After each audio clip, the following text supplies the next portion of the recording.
What's going on? What's going on? What's going on? What is going on, people? Shout out to you confident, intelligent, assertive dudes out there. Shout out to you feminine, beautiful, inspirational ladies out there. Today, we're going to do somewhat of a hybrid show because here's one thing that I've been noticing over the last week. A lot of new information came to light for a lot of folks. I mentioned that a lot of I mentioned that I had, mothers contact me and say, I didn't realize that this is possibility for my son because he doesn't have a father. I had, and that's been one of the biggest things. I had a lot of women saying, I didn't realize that my son is possibly at risk like this. Or I got a daughter, and what's gonna happen when these two people get together in the world? Um, I've had women reach out and say, basically, I think there's been much more eye opening and more understanding. That's one thing I would say. I think a conversation has gotten started, but then I've also had had something happen where I had women reach out to me and say, you know what, uh, that may be going on with this guy, but you know what, I'm kind of like that myself. I'm kind of like that myself. I'm not the most successful in sorry guys, I'm not the most successful in love and life, you know? And here's the thing, we have to have a conversation that has to get started. Cause whether we like it or not, something's going on with people today, man. Something is going on to where we have more technology, we have more we have more access to creature comforts. But at the end of the day, man, men are unhappy and women are unhappy. Seems like everybody is unhappy. And then when you ask the question, what's going on or why they're unhappy, you start getting a bunch of information back and forth. And what it tends to be is it's usually somebody else's fault. It never revolves around the person in the mirror. So what we need to do is understand a couple of things. Today is going to be, I was going to title the stream, The World Don't Owe You Understanding. But when you make a stream, you have to give it a title to people want to come see. Nobody wants to sit around and be, lectured at and told that the world life is hard. And a lot of guys realize that life is hard. People need some hope. You're serving a good purpose. Appreciate it.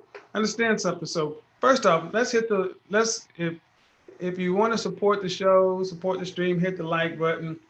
I want to go down the list of something that said, I did a series once upon a time that said things your father should have taught you. And that's really kind of what this is along the lines of. Not things your father should have taught you, but questions you should have had answered. And things that if you actually had a father or an uncle or a big brother, something like that, something that, things that they would have told you. Like that sage wisdom. What's going on here? That sage wisdom. And the first piece of sage wisdom, can you guys hear me well? That first piece of sage wisdom is you get out of life what you put into it. Both men and women, but in particularly men. You only get out of life what you put into it. 40 hours a week and a college degree is enough to be average or below average. That's it. 40 hours a week, get you average outcomes. A meaningless college degree in communications or something like that gets you a below average income. Men have to produce. Men have to work hard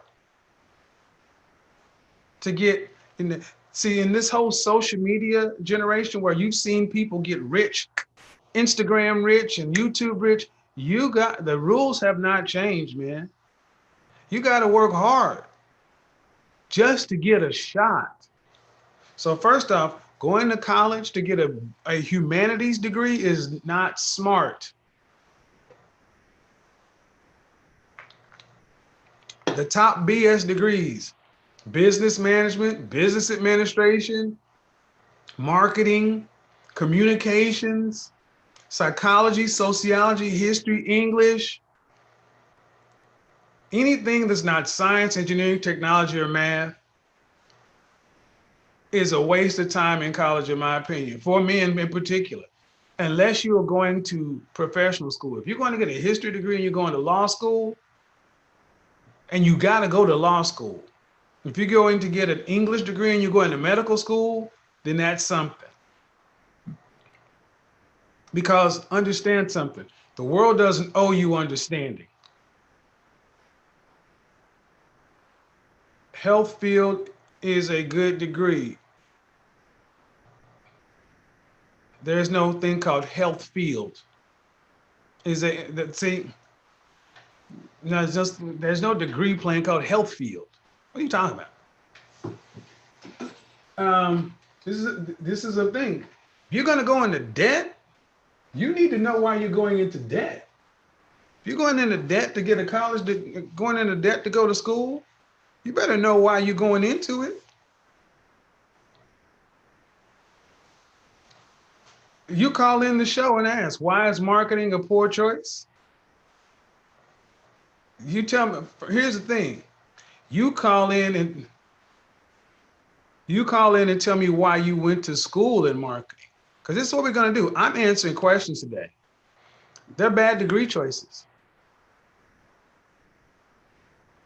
Why did you pick these dead-end degrees? They're useless. Where you went to school. If you're not involved in the alumni association, fraternities, anything else like that, you're wasting your time. This life is about who you know.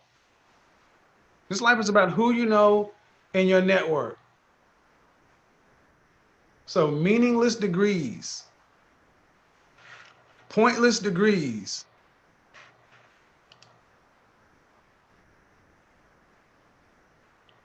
Man, meaningless degrees, pointless degrees. Guys just out here saying, I feel like I should have done that. No, the world doesn't owe you understanding. If you're a late bloomer, virgin, incel, socially awkward, didn't have a daddy, whatever your issues are, hey pal, your issues are your own. The world does not owe you understanding. This goes for men and women alike. The world does not owe you understanding, so stop trying to tell everybody your backstory. Understand something. Stop trying to tell everybody your backstory. You're trying to get them to understand why they should give you a break. It doesn't work that way. No one cares. They don't have to care. You're out here in the world to compete. So, BS degrees, your socially awkwardness, the lack of money. You don't make enough money. No one has to care. No one has to care. You cannot tell, you can talk about anything you want to, but you're broke and that's your problem. You shouldn't even be on this stream right now. You should be out collecting cans or at somebody's day labor center or flipping burgers at McDonald's. You should have 3, 4, 5, 6 jobs. 40 hours a week is never going to be enough to be successful. See, successful men put in 60 hours minimum. Truly successful men put in about 80 to 100 hours. That's what a lot of women think. I want a white collar man because he makes more money, and then he can. White collar men who make money are putting in 12 to 18-hour days. Honestly, when I was in sales, I was putting in 14 to 16 hours a day. And I built those muscles up from when I was in high school. When I was in high school, I graduated fifth in my class, 3.87 GPA. I was honor roll, dean's list. I scored a perfect on my ACT in science and math, drum major of the band, first chair trumpet, and I worked a part-time job while in high school. So when everybody else was going home after band practice, I was going to work. I have always worked. I will outwork you. And if you, something your father should have told you growing up, you have to outwork your competition. BE, please stop. Here's the thing. If you got a question, put it in super chat. If you got a concern, put it in super chat. You have to outwork your competition. It is not about it's not a meritocracy, meaning just because you make good grades, you'll get the outcome. How many guys have you heard over the last week who feel like, well, I'll just go to school and then I'll get a degree and then somehow I'll make $100,000, $150,000 by the age 28. Then I'll magically become high value and then women will want me. Let me change the title to this. What's going on with men today? Questions that need answers. High value, choosing signal, questions need answer.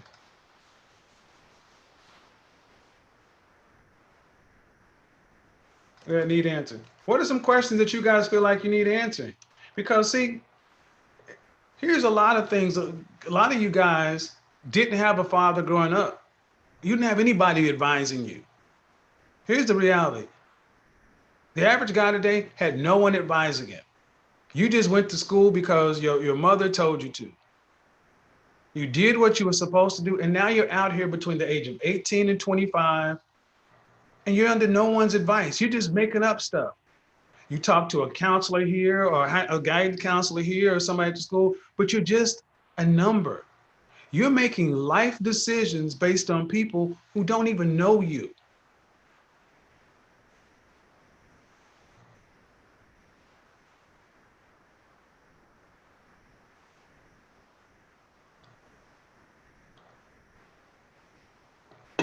So this is what we're going to do. We're going to have these conversations that, you know, what's going on with men today. And see, a lot of this stuff is going on with women too. There are plenty of women out here who are socially awkward,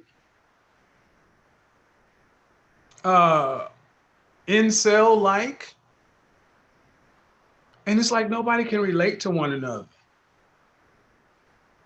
But here's the thing.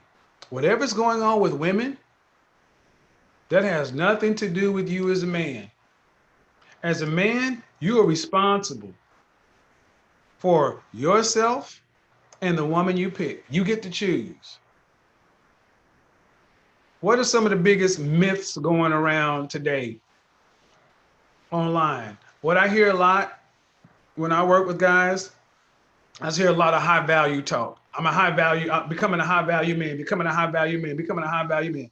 Somebody write in, if you believe in high value, choosing signals, and if you believe that all you got to do is get out there and get on your purpose and grind, how do you feel like, how do you think, do you feel like that's what you have to do and then the world will come to you?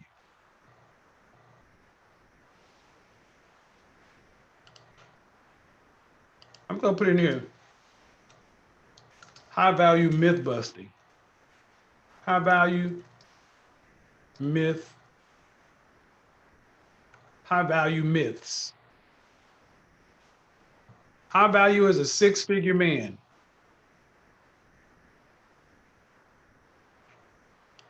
High value alpha myths. Yeah, let's alpha select myth. See, let's get all these words out.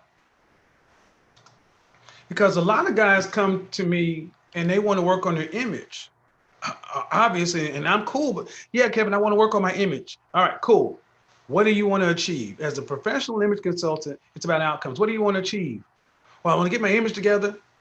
So it's always one or two things. It's because so I can get a better looking woman or make more money. That's what it comes down to. I want to get better women or make more money. Cool. We can get that done. Why? I want to get better looking women. Why? Because usually you're trying to fill some hole. It's rarely is it that I want to get better looking women just because it's always a carriage before the horse. Thank you, intellect. No, Reese, I want delusional college students to call in. I want guys to call in who need questions answered because a lot of things are going on. And understand something. I'm not taking any shots at any dating coaches. I'm not. I'm not taking any shots at any dating coaches. I'm not taking shots at Alpha Male Strategies, Stephen Cole, Alan Roger Curry, Ron Wills, Steve the Dean, Lucario. Who did I miss? Who are some of the more other people? Any of them. I'm not taking shots at any of them because Donovan Sharp just got off the phone with my dog Donovan Sharp. Shout out to D. Understand something because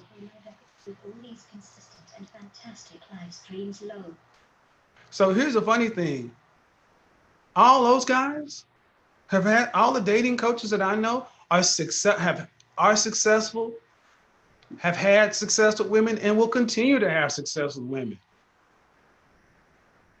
So when they're talking about high value, alpha select, you know, what I understand is it gets lost in translation. Like one guy came and says, "How does a person donate? How does a person donate?" There's a dollar sign right there, right below the chat line. That's how you actually donate, or you can actually um, donate through Stream Elements. There we go. You can use that link, or you can use any of the links in the description. So, high value men. See, a lot of guys think a high value man just means how much money you make. Guys say a high value man is a man who makes $100,000 or more. Then that means 10% of the men in this country are automatically high value. Well, I'm going to tell you, that is not a high value man. You know what determines a high value man?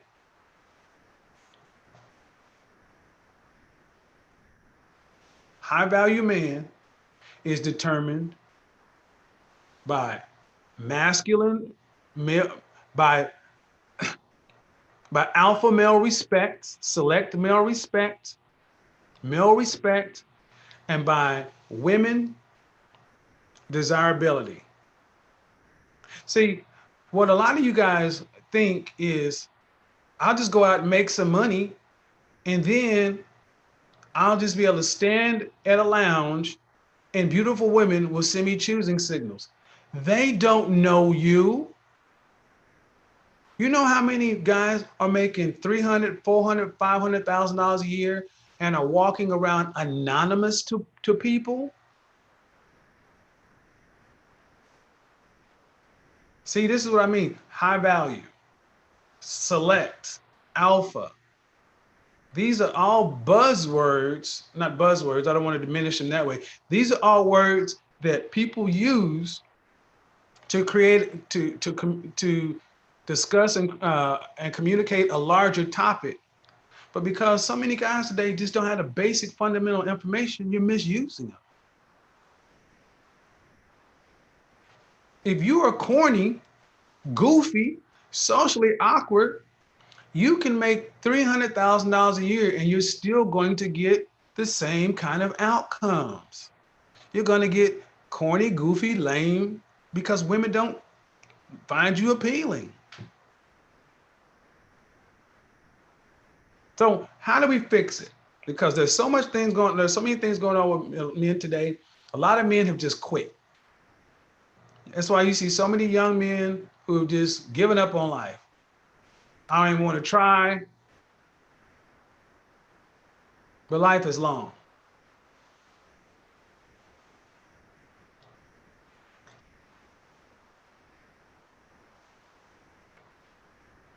See, let's ask yourself a question.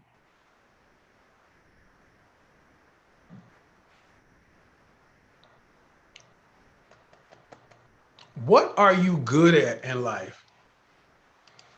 What are you, what have you mastered? Before you moved back in with your parents? 23-year-old guy just waking up, just got my second job, trying to get finances good. What are you good at in life? What have you mastered in life? What do you dominate? See, so many guys today lack fundamental self confidence because you've not mastered anything. Give you an example. When I was in school, in junior high, I started playing trumpet. I started playing cornet in fourth grade. I mastered the trumpet at my level. I was first chair trumpet. I played in a jazz band. I could play from rote or read music.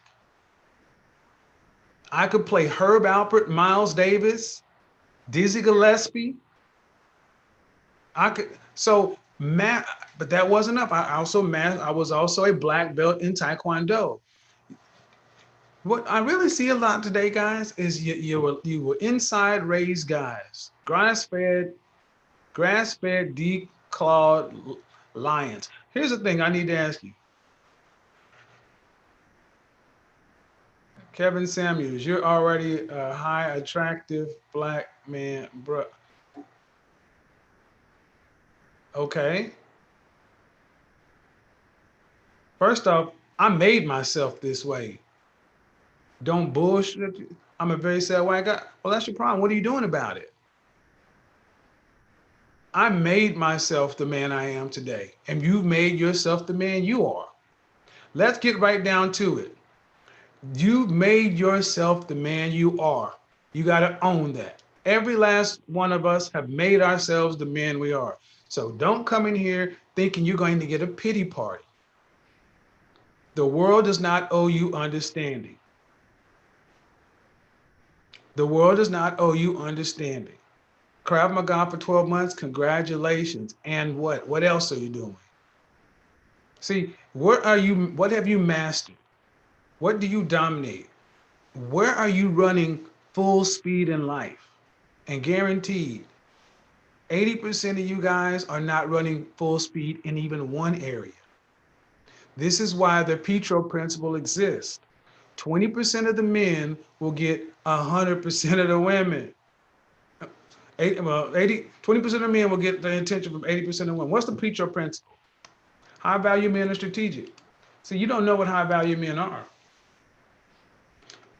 So stop using high value man until you get it defined.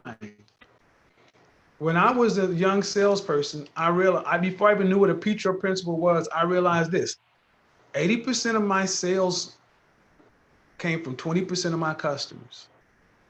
So if 80% of the money I make comes from 20% of my customers, do you think I treat them all the same? No. If you fall into the 20% of people, if you fall into that 20% revenue, I'm not going to pay you as much attention as the 80% people. And that's the reality. Where are you? Where are you in the Petro principle? Where in life are you giving outsized results? Where in life are you running at top speed, outworking and out delivering people?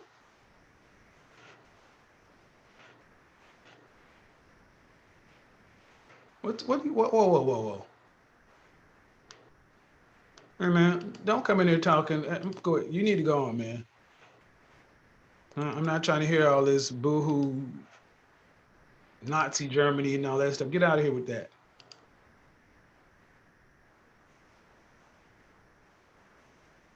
So the question is, what are you doing? Because what's going on with men today, you're not working. That's the real, you're not working. You're not working. You're not trying. You expect the world to give you something. Think about it. When I ask guys, what happened the last time you did this? What happened what I'm really asking guys most of the time is, when was the last time you tried? And what's the answer I get? I don't try. I don't try.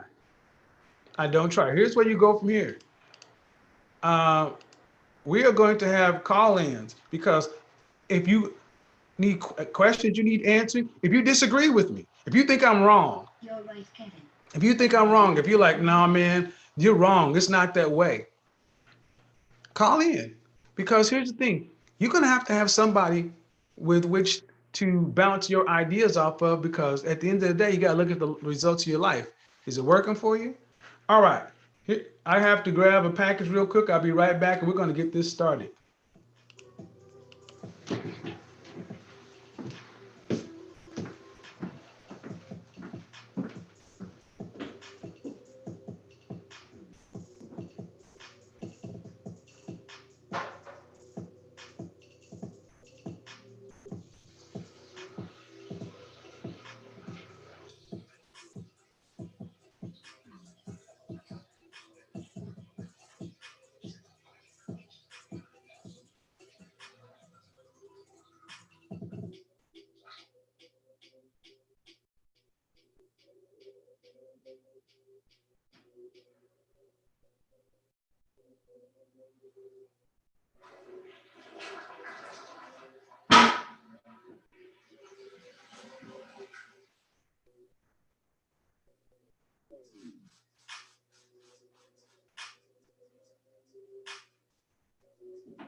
All right, let's get to it.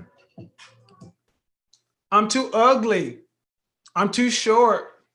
I'm too fat. I'm too broke. Come on, bring it.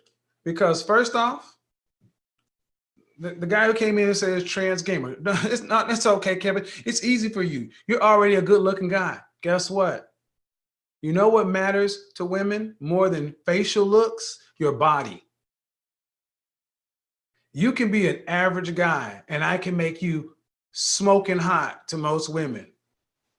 Give me a masculine, give me some shoulders, a chest, a masculine V, some strong legs. I will make you a god to women. I will. Because all it takes for a man is the stuff I have over here. I got a video coming about the 8 essential items any guy needs, the basics of a masculine wardrobe. You need an incredible pair of, let me show you.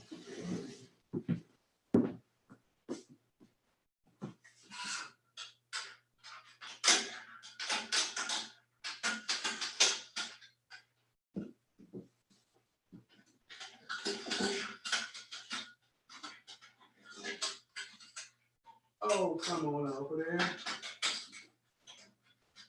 Ooh.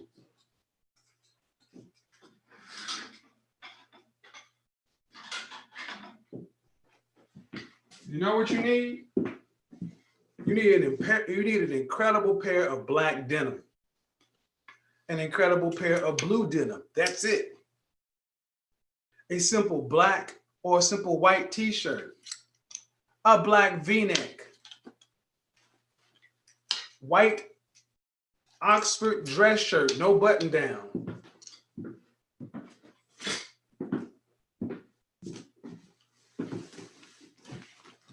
A well-cut dark suit like I'm wearing right now. Boots. A great pair of sunglasses that can be worn indoors or outdoors. And a great fragrance. A solid statement watch. You can buy a Seiko watch. You can have a statement watch that's a Seiko, $300. That's the basics. It's not so hard to, that's the basics. Because if you are in shape, that white t-shirt will look incredible with that dark blue denim. And we put you in some white sneakers or some cool Chelsea boots or Chukka boots. Throw on a nice bomber jacket, leather jacket, or jean jacket. Get a nice belt. You're the man. That well-cut dark suit. This is a white shirt. This white shirt I bought from Suit Supply. Keep up the good work. Pocket square and the tie bar is what sets it off. I never knew there were men hiding like this. Then your Asian guys just weren't this laid back, then brother. Let's get it. Questions. Oh, what fragrances? Oh, I'm glad you asked. Guaranteed, one of these 3 fragrances will make you the man. Dior Sauvage, loved worldwide by women worldwide. Acqua di Gio Profumo, loved worldwide, the best designer fragrance on the planet, period. Every guy on the planet can wear this and smell incredible.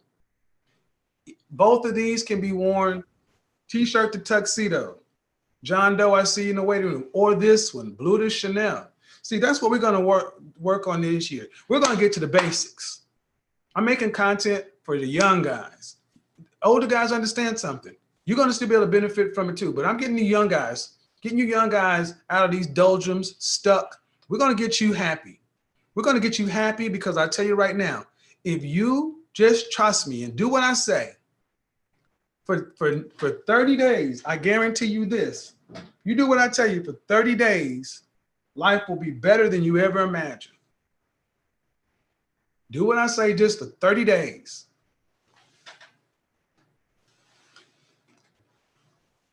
Trust me. For 30 days, wear clothes that fit, a nice fragrance, cool shoes. Make sure your breasts don't stink. Wear a nice masculine watch, you know?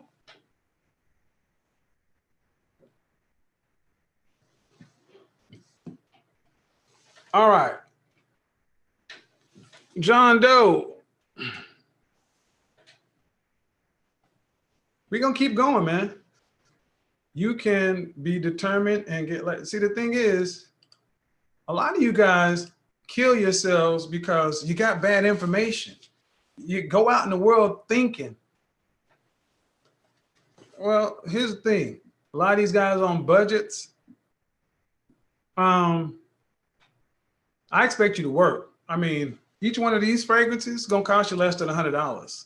All you need is one. Buy this one or buy this one. All you need is one. See, I'd rather you, if I could buy cologne, I don't want you buying cheap cologne.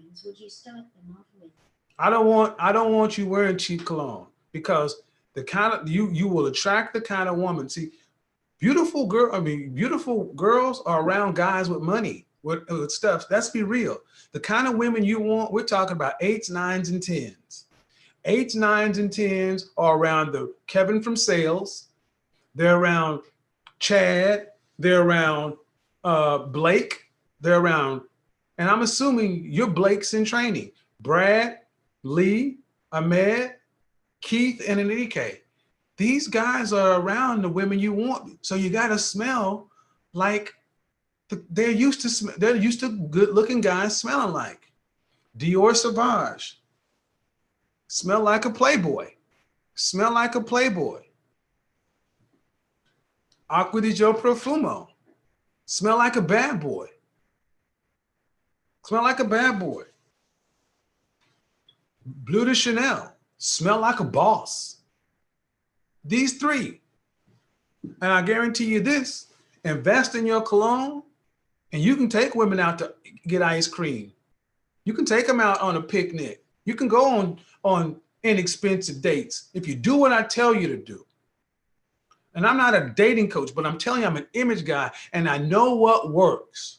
I know what works. What is going on with this guy? All right, get up. You're going to go away with trans gamers. Get off my channel. I don't need crybaby. What about Burberry? No. What did I say? What did I say? See, this is the thing. I'm not, before you ask me what about this, what about that, do you want, this is one problem I have with some of you guys. Really do. Do you have better results than me or my clients? That if I say do something, do it that way. Stop trying to make your way work. Oh, how about Burberry? What about it? I'm a 19-year-old college student. So the world does not owe you understanding. I don't care if you're a 19-year-old college student. You want what you want, find a way. This is what I mean. I don't care. Smash Thompson. I'm a 19-year-old student and I work to pay for school. The world does not care.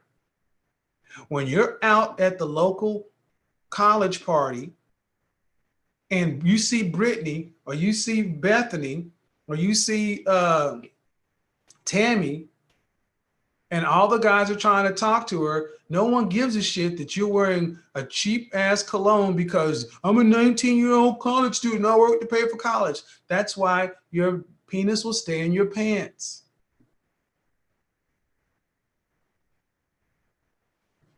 Don't care. And the sooner you guys can get your mind around the fact that the world does not owe you understanding, the better you will do.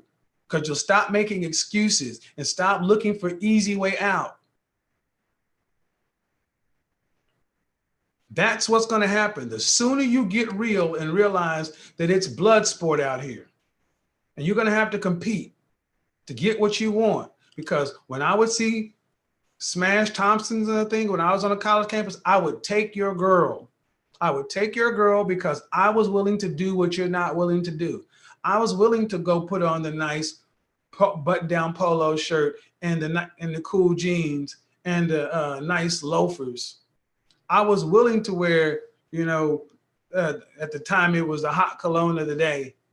I was willing to do that. And when you walked up, she saw a 19-year-old struggling broke college student. But when I walked up, she saw a 19-year-old hot college student that smelled like some guy she wanted to snuggle and cuddle with.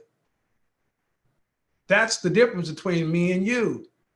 You gonna look like, hey, I'm a nice guy. I'm working hard to pay for school. And can I possibly have a little of your time? No.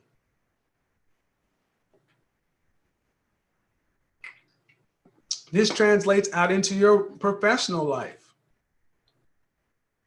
I believe you invest in yourself to get the outcomes. And here's the thing. I'm not telling you anything that if it was good enough for me, it's good enough for you. If it's good enough for my clients, it's good enough for you. And if you want to do something different, you got to show me the results. Thank you, Dominique. I bought Dior Sauvage when I was 20 working at Starbucks. No excuses. Smash Thompson said, I thought hard work pays off. Please call in, Smash. I mean, see, this is the thing. These are the guys that think this nice guy stuff. If I just work hard, it'll come to me. What does that have to do with anything? Is the world run by the smartest guys? I mean, look at any democracy. Look at any first world nation. Is it run by somebody in Phi Beta Kappa? Is it run by a certified genius? Look across the CEOs of the largest companies in the world, Fortune 100 companies. Are they run by members of Mensa? I bought Dior Sauvage when I was 20 working at Starbucks. No excuse. The problem is a lot of you guys want it easy. Questions that need answering. Working hard does not make you high value. Making six figures does not make you select.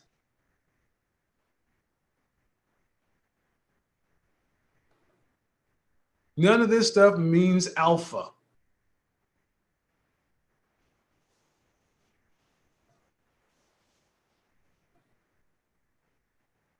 Bill Gates and Jeff Bezos are nerds.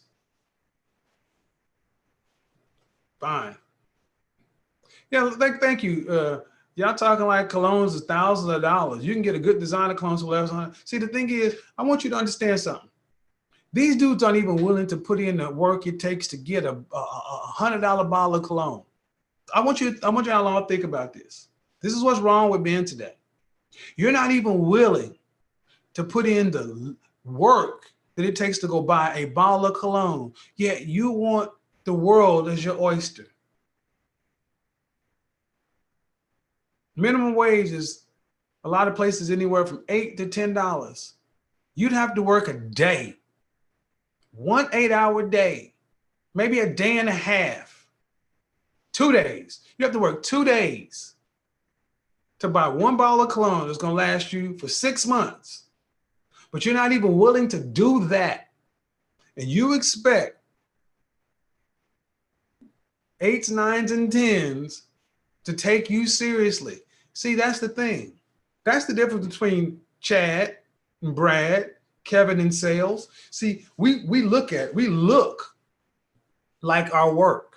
And women can see, and people can, and guys can see, look, that guy is willing to come in here dressed this way, smelling this way. So he must be a go-getter. He must be this. He must be that. So they assume all these things. Let me give you this. Let me tell you what 7-Eleven means in my business. Let me tell you about 7-Eleven. Let me give you 7-Eleven. Shout out AM1. Let me give you the 7-Eleven philosophy. The 7-Eleven inside, when someone sees you or meets you for the first time, you have 7 seconds.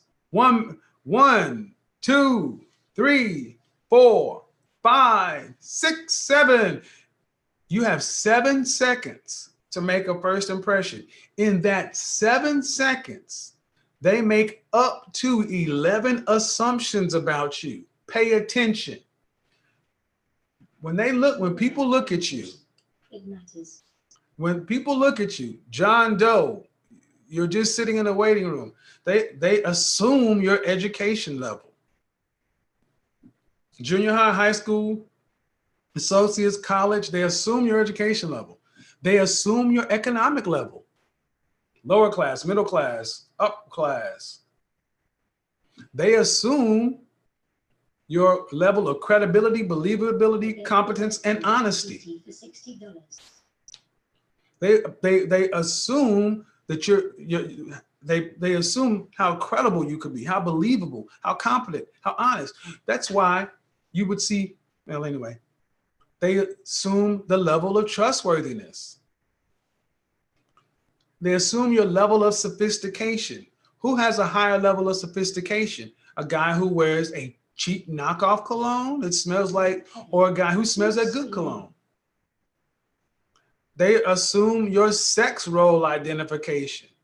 They assume your level of success. A guy who's wearing a nice, solid, masculine statement watch versus a guy who's wearing nothing. They assume your political background. They assume your religious background, your ethnic background, and then your personal, professional, social, and sexual desirability. Your social, professional, and sexual desirability, your level of desirability, all that happens in 7 seconds. And you want to leave all that up to chance? This is why you keep losing to the same 20% of men. This is why 20% of men are being fought over. This is why 20% of men run the world. This is why 20% of guys continue to get the promotions, because these 20% of guys run with 20% guys. And if I get there, I bring my boys along with me. See, when I was in corporate America, I ran with my tribe. So if one of us got in, we all got in. We all won. All had to get in was one of us. And we all got in. Do you have it? Polo cologne is good. Why are you not, Shamar? Why not just do what I say? See, this is the problem. Look, see how many times these knuckleheads keep coming in here asking the same question? Is Polo good? It's good for losers. How about that? I'm just good to hardcore with it. I'm going to start speaking like the world. I'm going to start responding like the world. It's good enough to be a loser. It's good enough to be a loser. I copied off your dresser setup. Time for a glass. Okay, cool. See, that's the thing. Copy. Man, I put stuff out there and I expect you guys to copy. I copy people. I love Tom Ford's style. Most of you guys have never taken the time to even invest in your image. Image is communication. And you're speaking a horrible, broken language, and that's why it's not working for you. I knew the power of my image from when I was a little boy, because here's what I knew. When I was a little boy and I would get dressed to go to church. How did I learn this? When I was a little boy and I was on the playground with everybody else in the tough skin jeans and a t-shirt and them jacked up, slippery, cheap tennis shoes, we was all out there running, stinking and everything else like that. But when I went to church, I noticed something happen. When I went to church, all of a sudden, people started treating me differently. The very boys I was on the playground with and things like that, when I was a young thunder, when I was a little boy, the very boys I was on the playground with, when we were at church, I noticed that people started treating me a different way. I noticed that girls started treating me a different way. You know why? Because, there you go, John, because I looked like this when I went to church at 8 years old.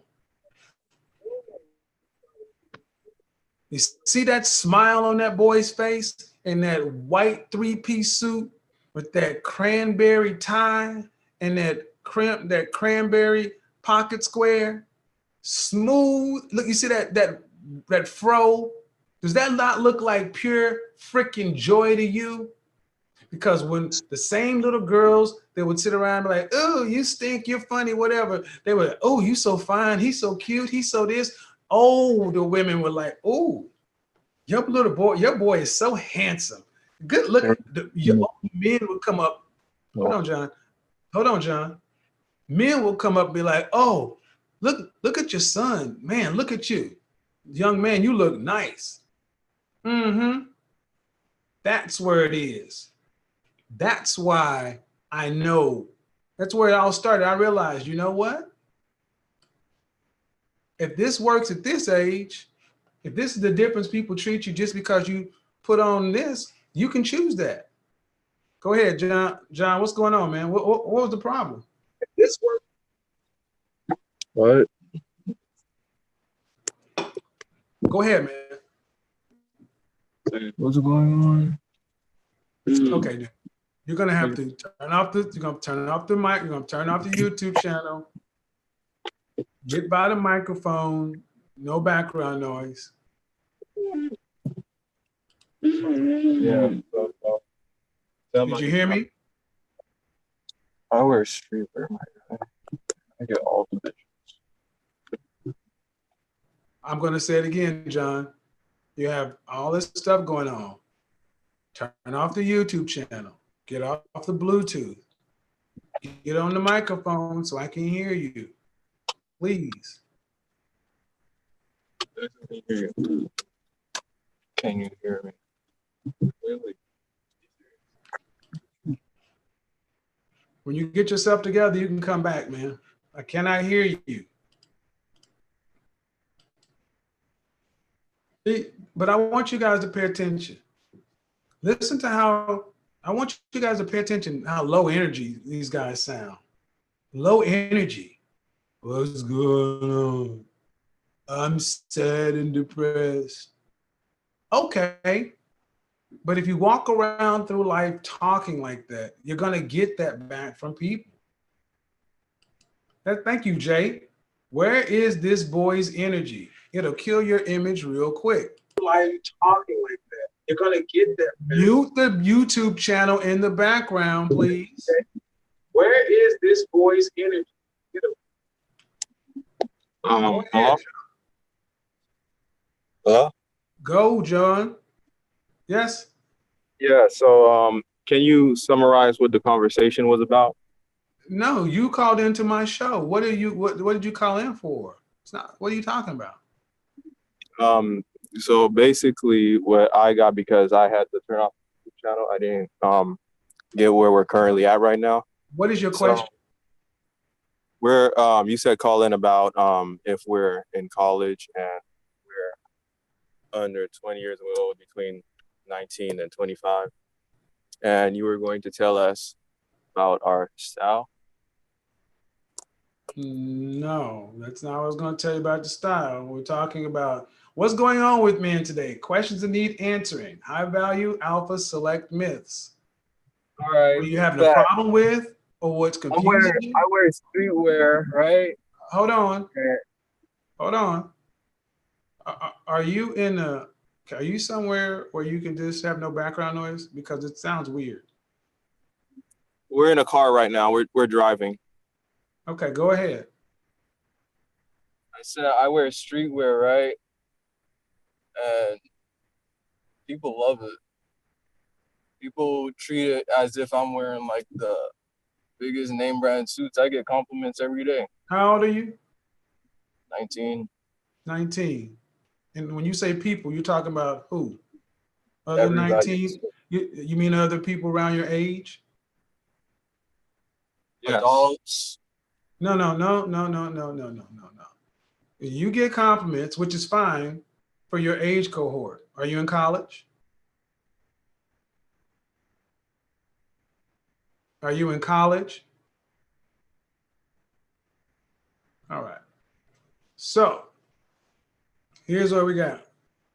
19. You can dress in streetwear at 19 years old. But don't get stuck there. At 19, honestly, here's the real issue. Between 18 and 25, as a young man, 18 to 23, no one takes you seriously. You're still developing. At 23, the clock starts. That's the year you're supposed to graduate and start becoming a man. Between 23 and 25 is when you're supposed to start putting up the streetwear and the little boy clothes. And at 25, you should have put away the childish things. You should be firmly into your manhood. Your wardrobe should not consist of t-shirts everywhere you go at 25 years old. Sorry. Not if you want to be taken seriously by the world. The world does not take men in t-shirts seriously unless they are working in an environment where t-shirts are required, like being personal trainers or in some sort of athletics, some sort of maybe manual labor. But those are typically uniforms. Well, let me just cut to the chase.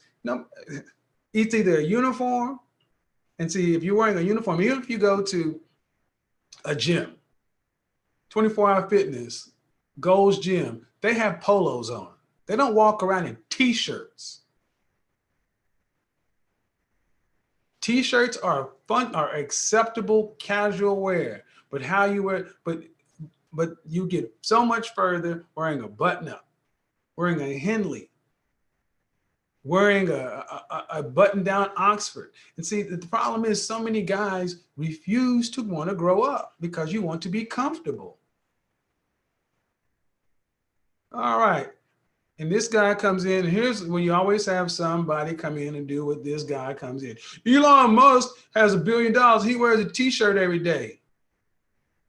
That does not, you're not, first off, you're not Elon Musk. And second of all, that's not true. Elon Musk does not wear a t-shirt every day. Tom Ford wears a t-shirt when he's not wearing his signature collections. When you get to be, when you have that kind of money, then you can make your own rules. Until then, do what, well, this is what's wrong with young men today. They want to point to Elon Musk and Mark Zuckerberg and Steve Jobs, and they don't want to do it themselves. You don't get to make those rules. You're at the bottom. You're at the bottom.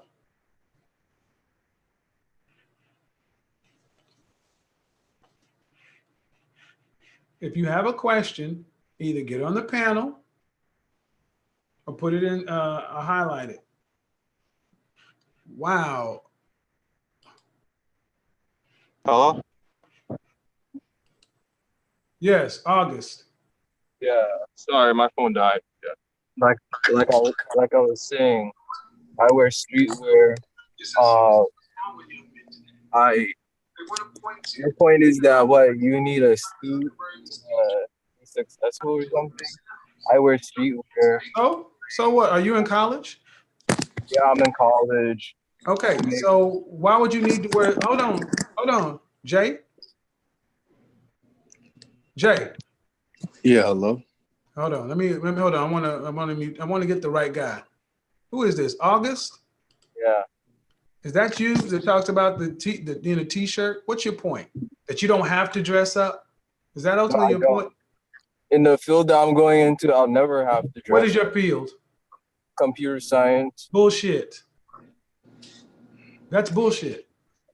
That's not bullshit at all. Excuse me, young man. How many people do you know that?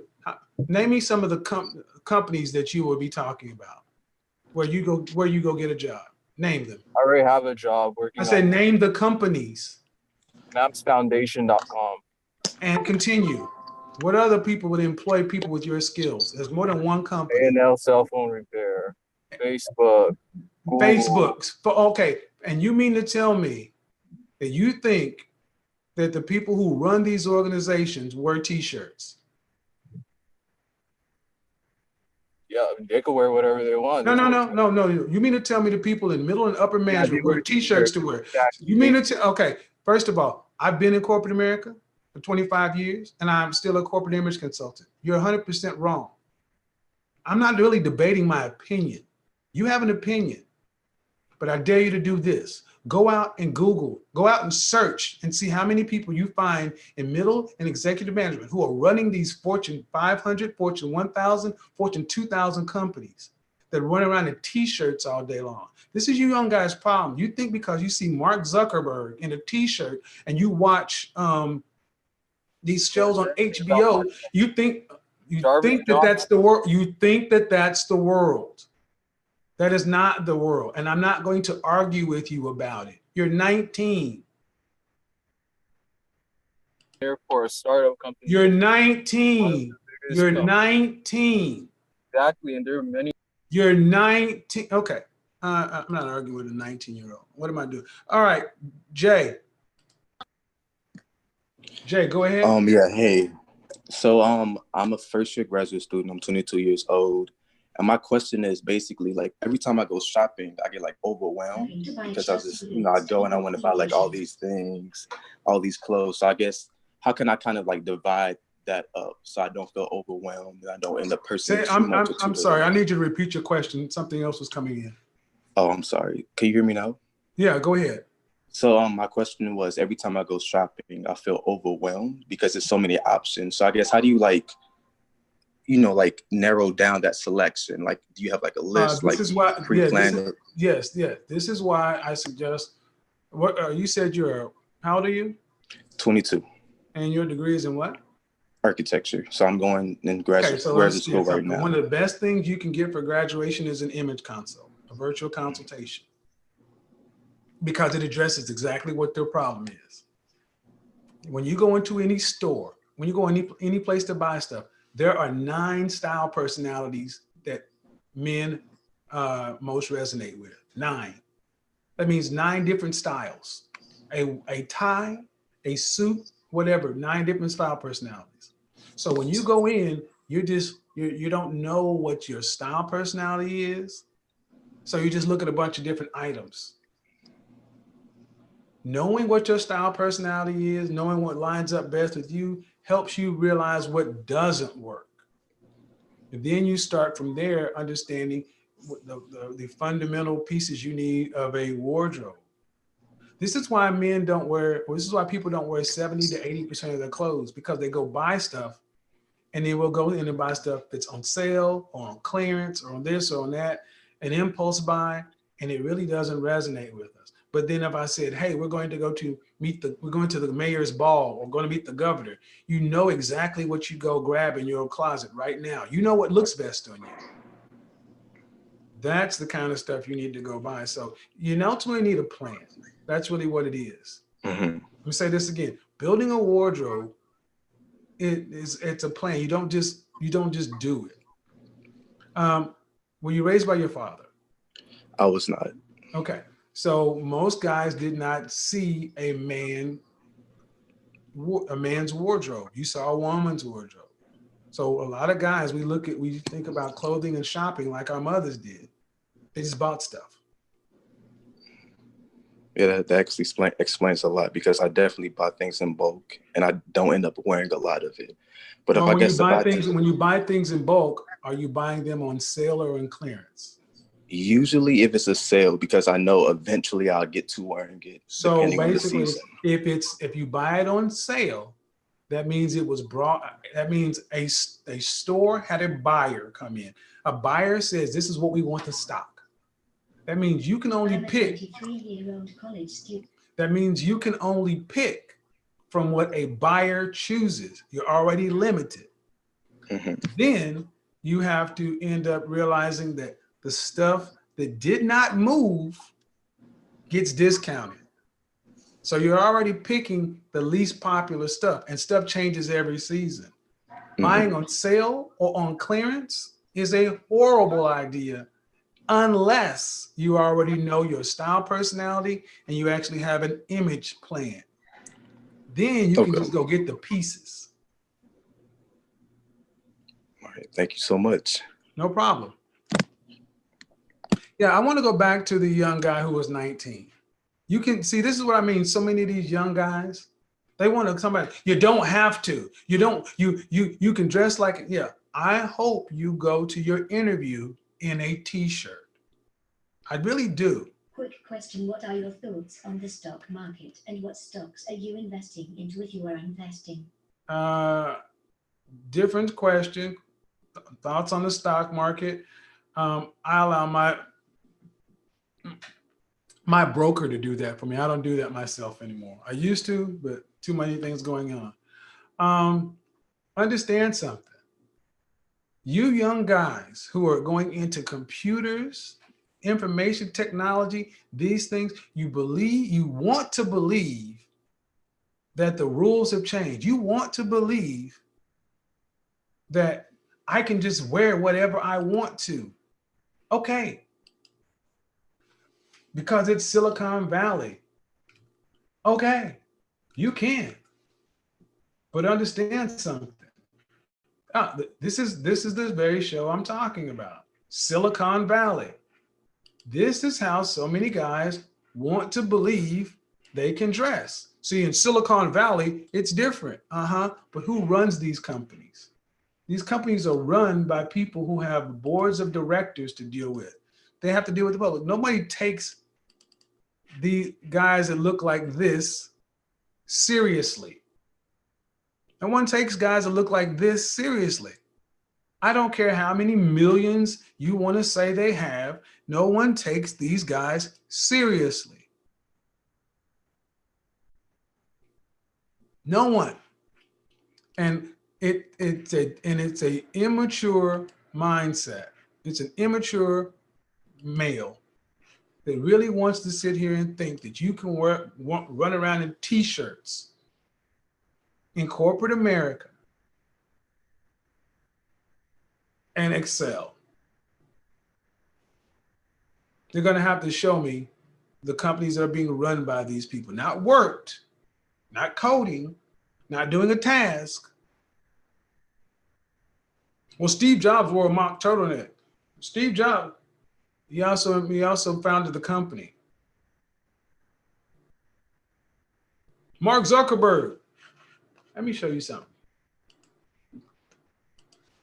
Mark Zuckerberg. Show you guys something else. Let me show you guys something else. For all you, I'm in IT and Mark Zuckerberg is my hero. Let me show you something about you Mark Zuckerbergs. Oh, look at here. Mark Zuckerberg's.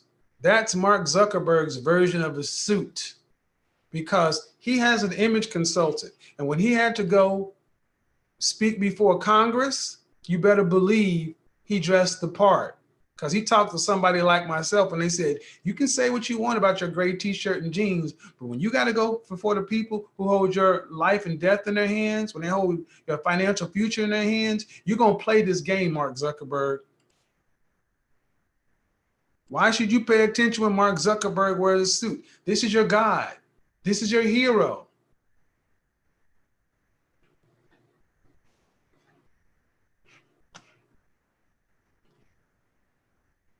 All right, Smash, I'm gonna go ahead and help you out too. See, I'm not here to have a bunch of contrarians. So if you don't understand something, understand where you are. Understand where you are. This is another reason why so many of you guys, what's wrong with so many young guys today, with so many men today? You're too contrary. You're arguing reality. Thank you, AM1. You're arguing reality. And this is why it is. AM1, understand something. This is why they argue reality. Understand. Why is it so hard? I feel like I shouldn't have to. That's not fair. That's not right. It shouldn't be like this. I feel this should be good enough. This is why so many of you guys are going to stay stuck. Kevin, would you say that black men are held to a higher standard and can be less liberal with their dress? No, you're not held to a higher standard. You're held to the same standard. You're held to the same standard. I didn't have to come to work in a tuxedo while other guys had to come to work in a suit. I came to work in a suit. But like it or not, this is the United States of America, and this is that's a European standard. Well, who founded the companies? Just like your company would have your DNA. That's what it is. There is a, and here's the thing, there's a uniform. As a man, you should have uniforms. You should have your work uniform. You should have your casual uniform. That's why you notice when you see me on camera. Notice when you see me on camera. Notice when you see me on camera. What do you see me in the majority of the time when I'm on a video? I'm in a dark suit. A dark suit, a white shirt, and a dark tie. Sometimes I may be in a pinstripe suit. There are times you see me in a plaid suit, but you will often see me in my uniform. Black suit, white shirt, black tie. It's a uniform. It's a uniform, it's consistent. In the summertime, you'll see me in a lighter color suit. What did you see me in when I'm not in a suit? Black or blue jeans, black turtleneck, black V-neck. When I do throw in some color, it's in accents, like in scarves and coats. And most of that stuff is for Instagram.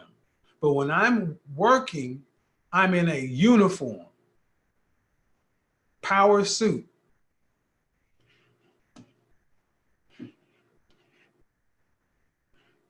What's going on now, man? Galaxy.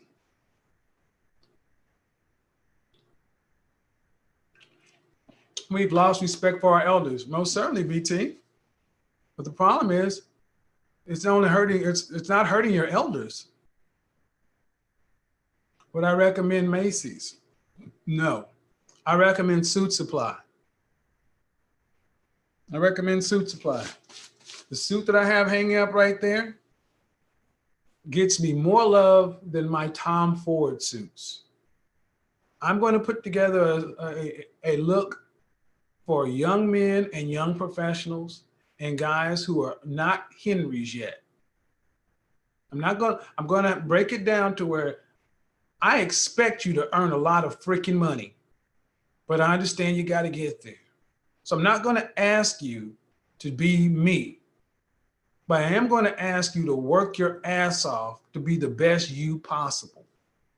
I'm going to make a wardrobe that every guy can achieve on my project upgrade. I just showed it. Black and blue jeans, white and black t-shirt, white button-up, black v-neck, charcoal suit, dark solid tie, boots, lace-ups, statement watch, a bomber type jacket, a bomber or a leather type jacket, whichever one you use. You need a jacket. You need an umbrella. You need a weekend bag, kick-ass sunglasses, fucking awesome fragrance. Guarantee you, your balls will swell up to be 3 times the size they are. This will add 2 to 3 inches to your Johnson. If you do what your Godfather says, your Johnson will be 2 to 3 inches longer. Women will feed you grapes and fan you. Trust me, your Godfather is not hurting you. He's helping you. When you come in smelling like these, and you come back and say, thank you, Godfather. Thank you. Oh my God, thank you, Godfather. I walked up to her and I was a little nervous and I was a little off my game. And before I even said something to her, she's like, oh, you smell good. And when she gave you that, oh, your confidence was like pop out on spin. She was like, oh, shit, I got this. The next thing you know, you stood up a little bit taller because you were smelling good. Oh, you smell good. And you look nice too. I like that suit. I like that shirt. I like those boots. Oh, nice watch. And her girlfriend gives that. And when her girlfriend gives that cosign, man, really? Go ahead, Galaxy. Oh, what's good? It's AM1, Big Kevin. What's going on, good? fam? Yeah, man, this is real interesting. I tapped in with your other video about cutting the locks the other. I was listening to that last night, and I was just blown away. So I remember when that conversation came up with O'Shea, and then I'm checking you out now. I know you big on the just the whole image consulting. I have nothing but big respect for what you're doing, and the idea that you're willing to kick this kind of game down to young dudes. As we know, there's a lot of young brothers out here lost, who, don't have fathers in their life or whatever. I'm 41 years old myself, and I mean, style is a big thing. I work for myself. I'm a videographer and motion graphic designer. I work in the Bay Area. I'm right here in smack dab in the middle of Silicon Valley, Oakland, San Francisco, all day, every day. And while it is true that in the tech world, it can be relaxed at the higher up levels, without a doubt, when dudes are stepping in these meetings, they're coming in there suited and looking the part, looking the role. Some people have to understand the archetype is suits. It is about business. It is about money that is around the world. It is not deniable.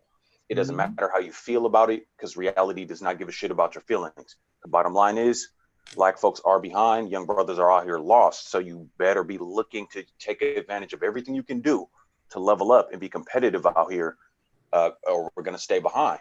Get out of your feelings. You ready to step your game up. Brothers really need to soak up what you're telling them, as opposed to all this confrontational madness. I'm like, salute to you for having the patience to even tell these dudes this kind of stuff. Well, the thing is, and it helps to hear that coming from a brother like yourself, because I love the way you edit your videos too, man. That's some dope shit. I appreciate you. But see, brothers need to hear that we need to take, we are behind. And here's the thing, collectively and individually, we have to understand where we are and where we rank. And we don't have, and if you are not the number one, you don't have time to be throwing out useful things. You use everything you can to win. See, a lot of times, guys, we aren't fighting for survival. We're too comfortable. But like I tell guys, when's the last time you had a fight? I know when I've actually had a fight with somebody, how I was equally matched, I pulled out every fucking stop, because it was either him or me. And a lot of times, guys are just too comfortable. You said you own your own thing. That'll be like you think about taking the attitude a lot of these guys have. Imagine if they took that attitude into trying to own their own business. They were going to do they wasn't going to do this. They ain't going to do that. How broke would you be? Failure. How hungry would you be? How quickly would your business fail? Right. So I appreciate you calling in, man, because I'm also going to do a flip on the script for not the corporate side, for brothers who are entrepreneurs and on their own business, because that's a different game. That's a different game, but it's a game that has to be played nonetheless. You don't have the rigidity of corporate rules, but there's still rules out there. And I think that's something we need to address in its own show. I Let me also speak to gave that you a real quick. wrench on the channel, man. Oh, say that again. I also gave you a wrench. Oh, I appreciate that. I appreciate that. Let me say this one thing and then I'll peace out because I really want to make that. I love to have that chat. So I'm a freelancer. I work for myself, but I am building out my own firm. And I make that point because I will get to make the rules. I get to make the dress code. But even though I freelance, I work with some of the biggest VC firms in the world, all the way down to independent artists, rappers, musicians that are fully independent nonprofits. So the cultures of these different places are different, the way they dress. But the bottom line is this: I always go in there and present myself in such a way where they know I'm very intentional, very focused, and very detailed oriented. So they understand when I'm going to build this presentation for them, this video work for them, this motion graphic piece for them, they need to see how that translates to every move I make. So my goal is to outdress the people I'm going to meet with. I put myself in a position to where they understand that, whoa, we're going to pay this dude some money and we see why. We see where our money is going. Brothers really got to soak that up. But I appreciate you, bro. Appreciate it, fam. Thanks, Ian. When I do that show, I'll reach out. Okay. So I want to address something that you get your typical Momo in the chat room. Jay Bolt says, dude, you are full of shit. Same old corny nonsense from you daily. Wanker. Now, what Jay Bolt won't do is he won't get on this show. What Jay Bolt won't do is he won't show you who he is. He won't say why I'm full of shit. He won't say what's wrong with what I'm saying. Jay Bolt, unfortunately, if that's who he really is, if this is really a man, is like far too many guys today in his feelings. He can't speak to you or me like a man.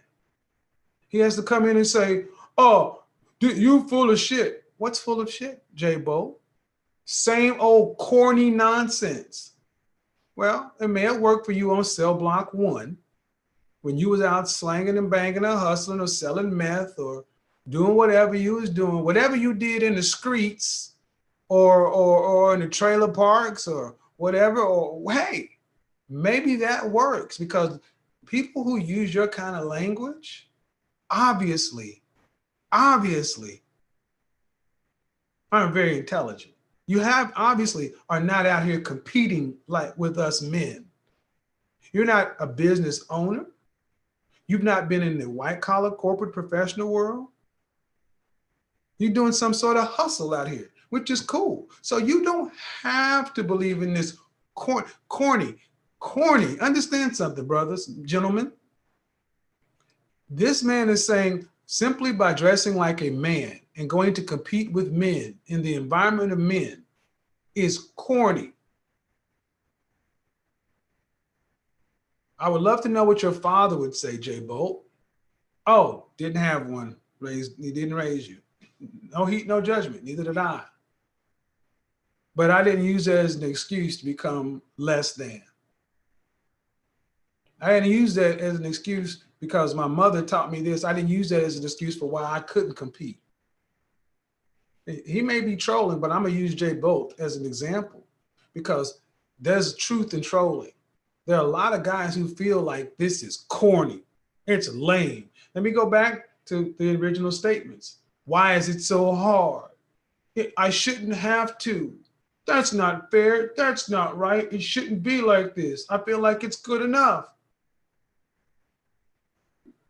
And I feel for you because understand something. Unsunken one. Young Jay, understand something.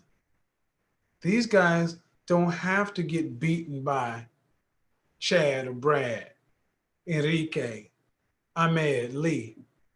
They don't have to, because those men are in the ring ready to compete. These guys didn't even show up. It's easy to beat men who don't show up. See, it's hard to beat men who show up and put that work in, because you got to, on any given Sunday, even if you graduated from Princeton or MIT or whatever, I got 2 hands, 2 feet. We're in the same ring. You may be 45 and 0 or 32 and 0, but I can slip in, and I may just, styles make fights. I just may catch you with that one shot. Pop! Next thing you know, you busted Douglas. Could we not wear t-shirts at Starbucks? Would we get sent home if we did?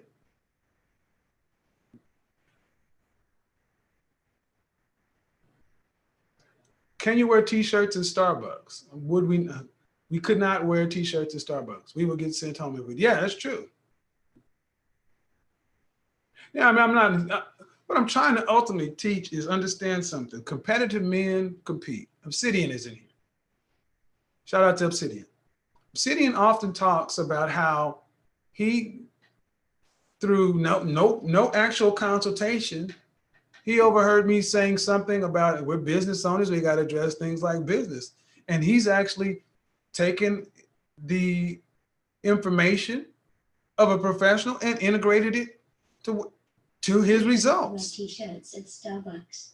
And that's the thing. What's what we do as men. You sound like my dad, Mr. Samuels Lowe. That's what we do.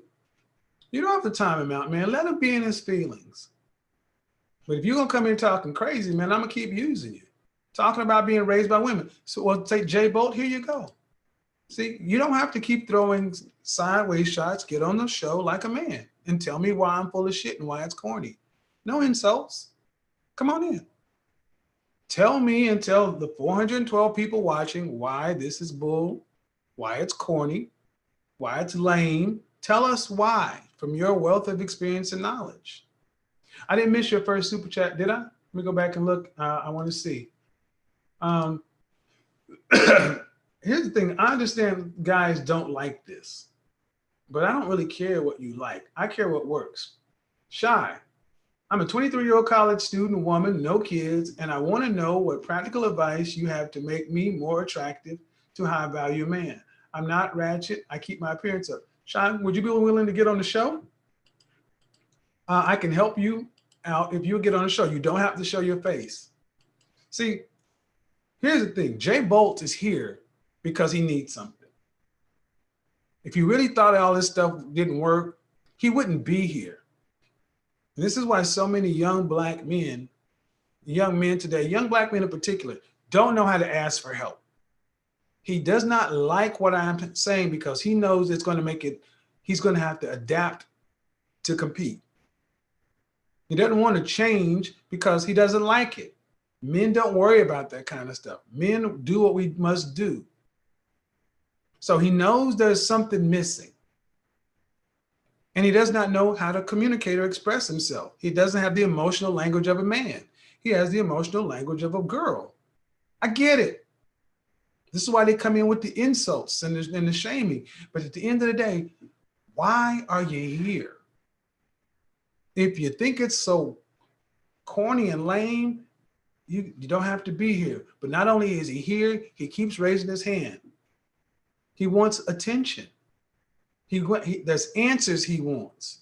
Just like when I spoke to guys last week, how they would get on the show with all the heat and venom, and then next thing you know, finally talked to me in, and next thing you know, went from to, yeah. See, we got to try to talk to each other because what do we get when we have young men out here who quit on life, who have nothing to look forward to? They're not happy, they're not motivated, and they're not putting in the work. That's why I do this. I'm making more customers for me, and I make no freaking bones about it. If I can inspire Jay Bolt and Smash and all these other guys to realize that the best part of life is ahead of them, if you're just willing to put the work in, you can reap the rewards and be happy in life. If I can actually get these guys to actually believe that, then hope that there's a brighter future, if they're willing to do the work, then they got a reason to get up in the morning. They got a reason to put the work in, to put the long-term effort in, to grind, to get the mastery. If they really believe the outcome is there, then there's a reason. Guess what? They produce more, they earn more, they're better for you, they're better neighbors, better brothers, better cousins, better fathers, better teammates, better everything. They make more money for their family, they make more money for the city, the community, everything. They're better producers. What happens if they don't? What happens if we get men who quit? They just basically, they're dead. They make as little as possible, they just get by, they don't survive, they thrive, they just exist. It's a waste. So yeah, I make no bones about it. Yep. I'm going to help the guys out there who lack hope to get some hope for happiness. Yep. Get your butt in the gym, lose some weight. Put on this t-shirt, put on this white button up, put on these black pants, put on this, put on that, put on this, put on that, do this, do that. Go out there, do this, go out and say that, and let life happen. Then come back and say, ooh, damn. Man, I was living life on low. But then I actually did what you said and tried what you said. Next thing you know, man, so much better. Prove me wrong. I dare you. So here we got another guy coming in. Money comes from inventions. You don't need a suit for that. Bullshit. Let's talk. Right, fine app. Let's talk. This is another guy who believes that it's all about the product. Money comes from inventions. Oh, let me school you, youngster. Let me school you, youngster.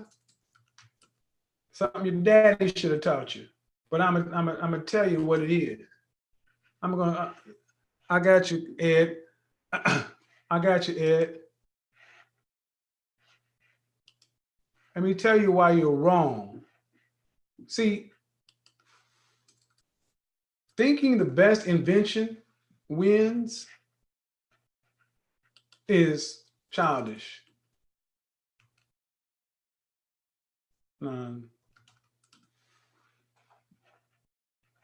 It's childish. All you have to do is have the best product, right? The best product ultimately wins. Where is that proven out?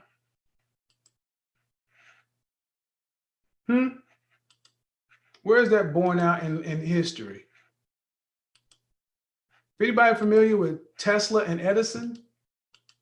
Alternating current, AC versus DC? I didn't get that. Could you try again? AC versus DC. How did we end up with what we have? Anybody want to guess?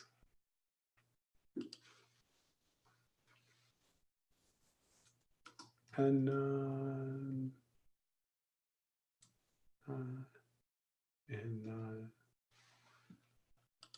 the best product doesn't win. I'm a salesman. I'm proud to be a salesman more than any man before I and millions like me built America. Let me school you on something, young invention boy. Let me tell you something, young invention boy. The man who builds a better mousetrap or better anything would starve to death if he waited for people to beat a pathway to his door.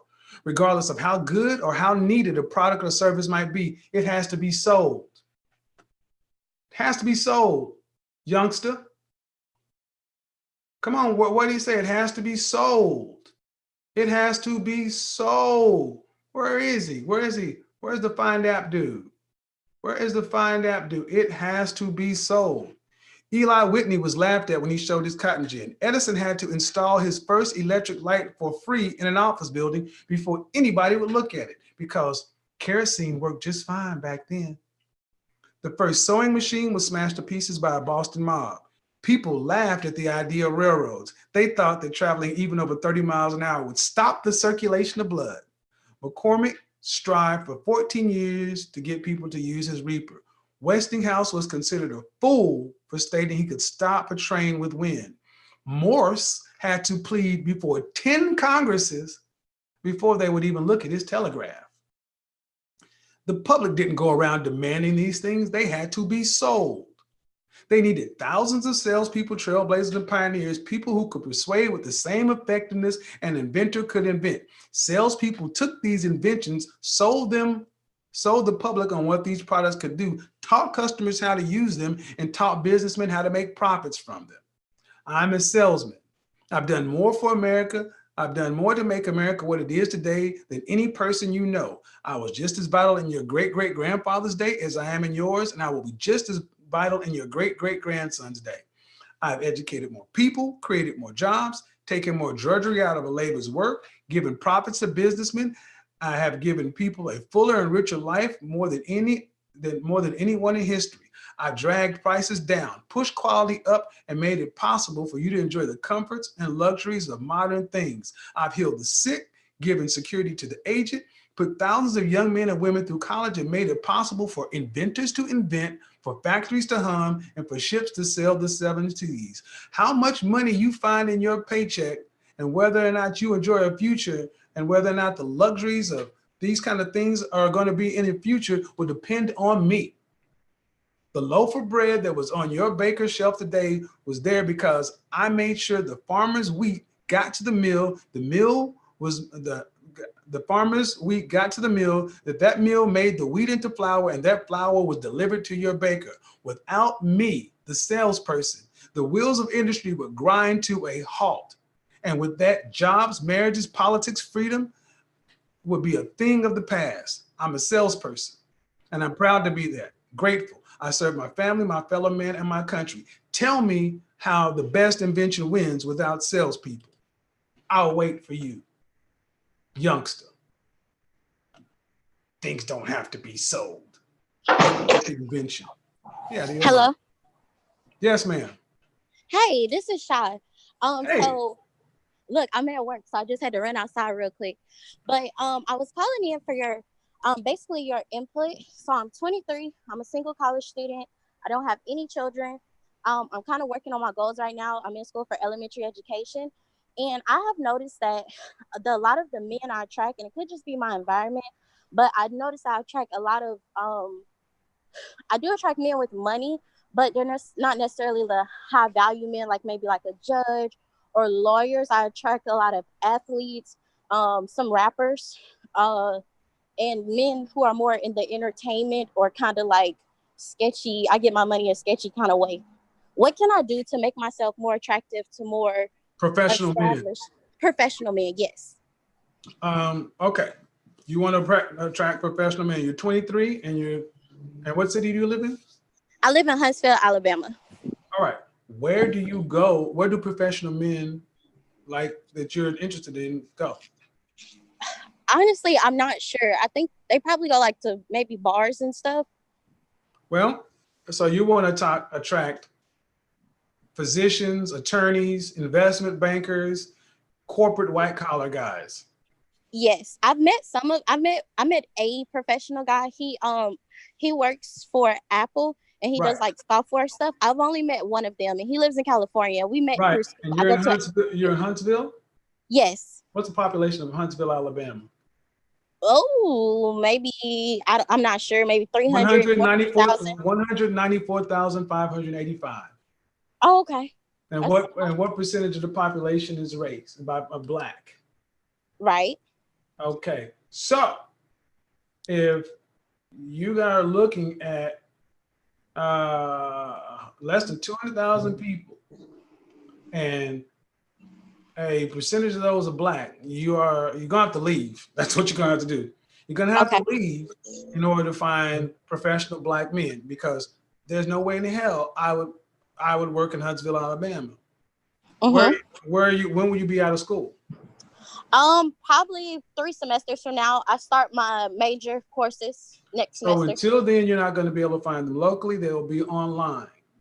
Okay. But that's just the locating.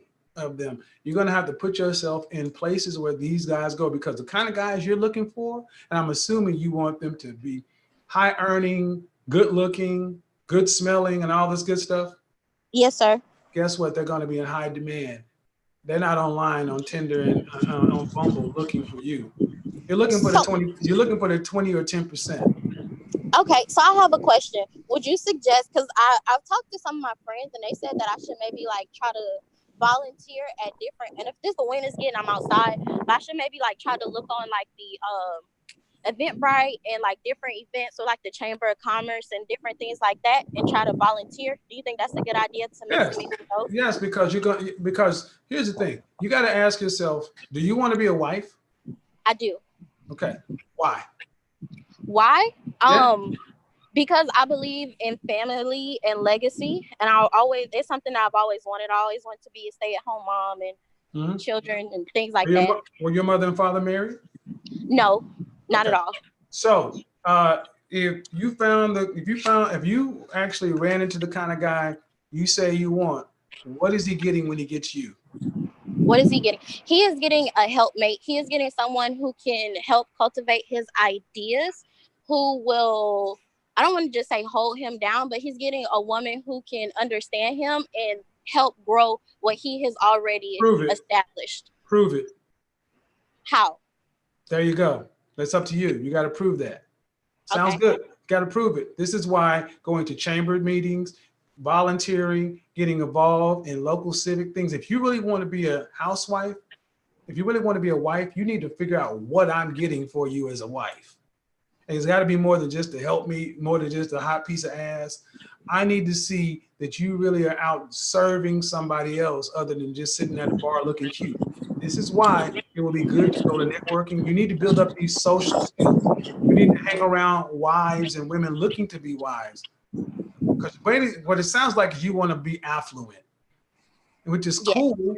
But have you taken any finishing classes, any etiquette, anything like that?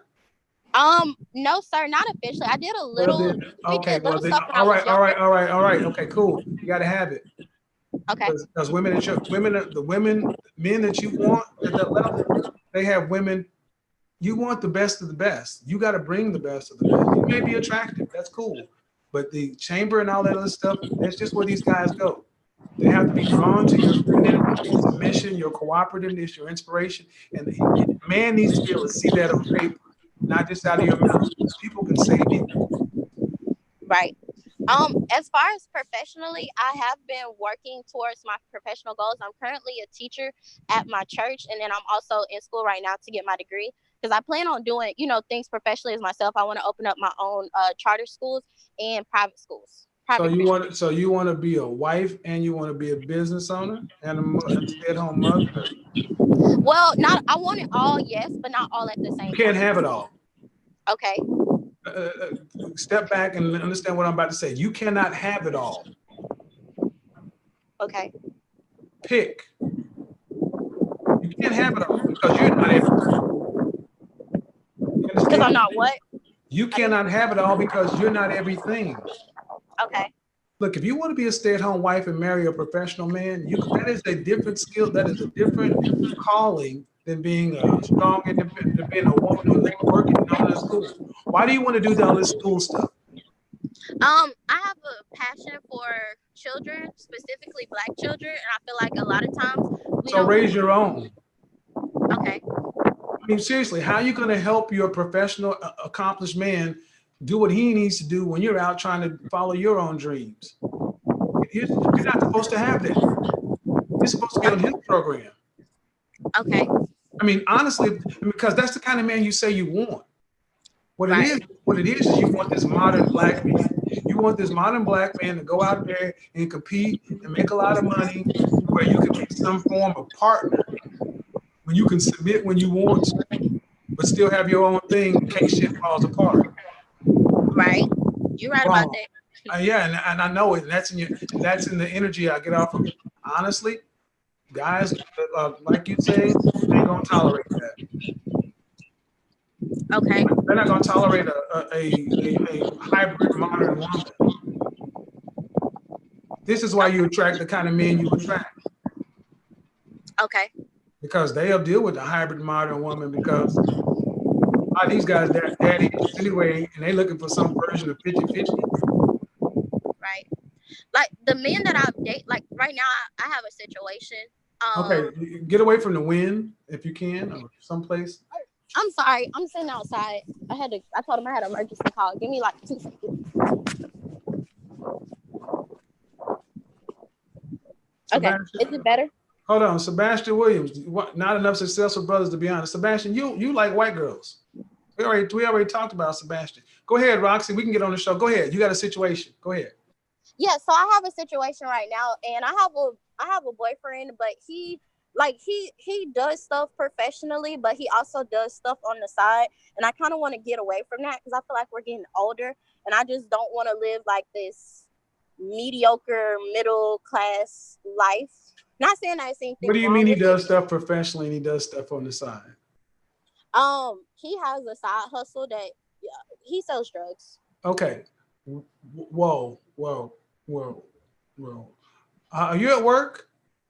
Well, I'm outside. I'm outside the building. They can't hear me. Okay. Young lady, you just said you want to date a professional man who's affluent, and you want to live an affluent, stay-at-home mother life. Yes. And you're dating a drug dealer? Well, yes. It is what it is.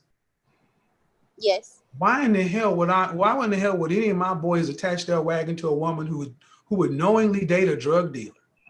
Well, I didn't know when we first Yes, you do. You know it right now. Okay. Yeah. And you guys are sexually active, right? Yes, sir. Right. And you run the risk of making a child, even if you use protection with a drug dealer.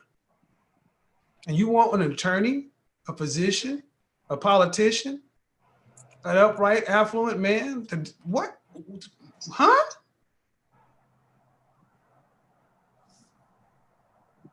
No. You can't be dating a drug dealer. Okay. But you like that money. Yes, sir. And you like the stuff he buys. So you attract exactly who you are. You said you're not ratchet, but I'm sorry, dear, you're ratchet. Just because you're sweet, just because you sound sweet, don't mean you're not ratchet. This is ratchet shit. Okay. I mean, do you know what could be less ratchet? Dating another drug dealer? Okay, so I understand what you're saying, and I definitely see where you're coming from, and you make valid points. I wouldn't consider myself ratchet, or maybe we have two different. But what is ratchet to you? To me, ratchet is women who are just very loud and boisterous and who are uncouth. I am not that. So to me, even though his profession may be frowned upon, it's no different than. Well, what do you mean profession? Man, when you say profession, does he file taxes on this drug dealer? Listen, please don't call that a profession. He's a drug dealer. It's not a profession. Okay. It's insulting to us professionals. Yes, just sir. say you date a fucking drug dealer. Okay, I don't mean to. I mean, you're in college, right? Yes, sir. What degree program is slanging 101? Don't call it profession. He's a drug dealer. Did he go to college? He did. And he dropped out to sell drugs? No, sir. He graduates in May. So all right. And is he okay? Let me back up.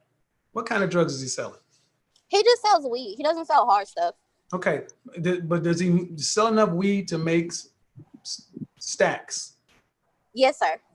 All right, so he's not just nickel and diming he's making thousands of dollars. Yes, sir. So he could do real time if he gets caught. Yes, but See, I need to do a show on this because I know so many women like yourself, college educated Black women who are dating drug dealers. I've dated them before and broke up with them, but this is far too common.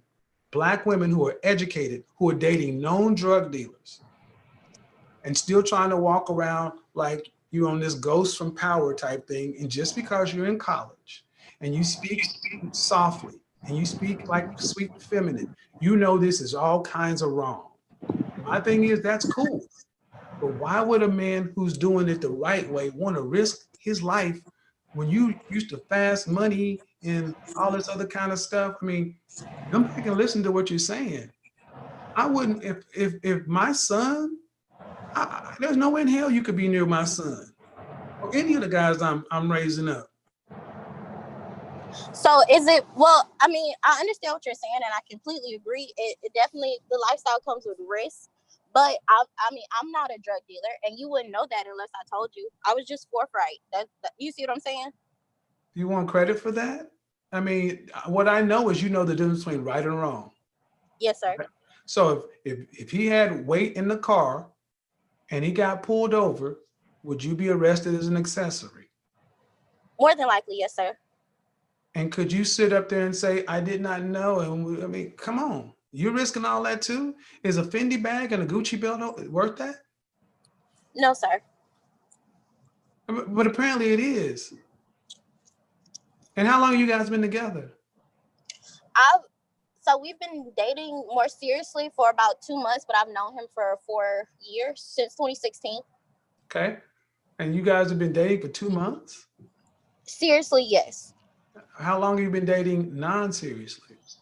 Like I said, we've been on and off since 2016. We How had long like how long has he been buying you stuff or giving you money? Since December. Okay.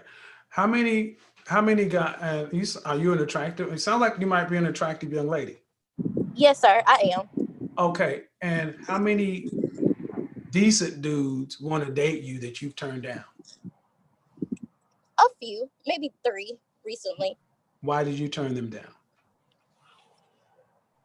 Okay, and I'm not judging you. I'm not judging you, young lady. You've been very truthful. So let's just talk about it. Why did you turn them down?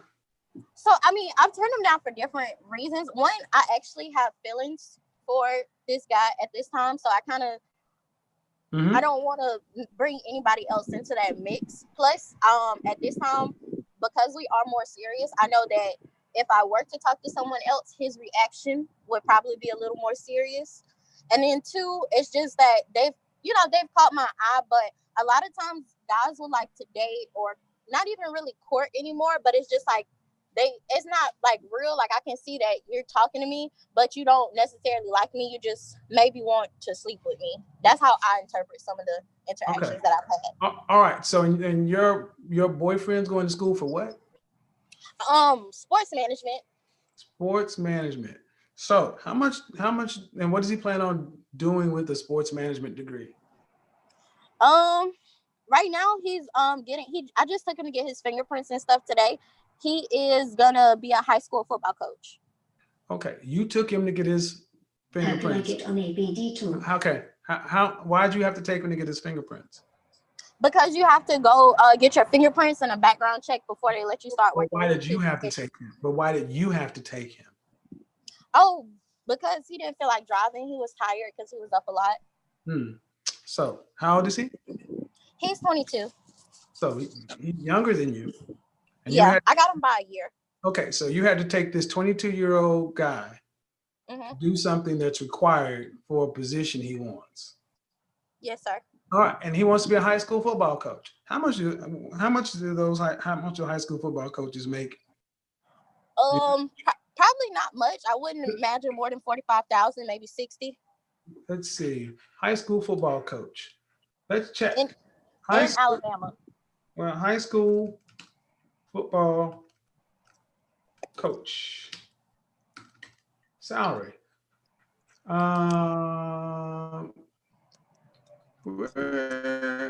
In Alabama, and he just be starting out, right? He just be starting out. So he wouldn't start out as a head coach. He'd have to start out as an assistant, something like that. But anyway, the range is pretty broad, 20 to 63. But in Alabama, I give you 40. Okay. $40,000 a year. So that's roughly $3,500 a month. He makes more money selling weed. Yes.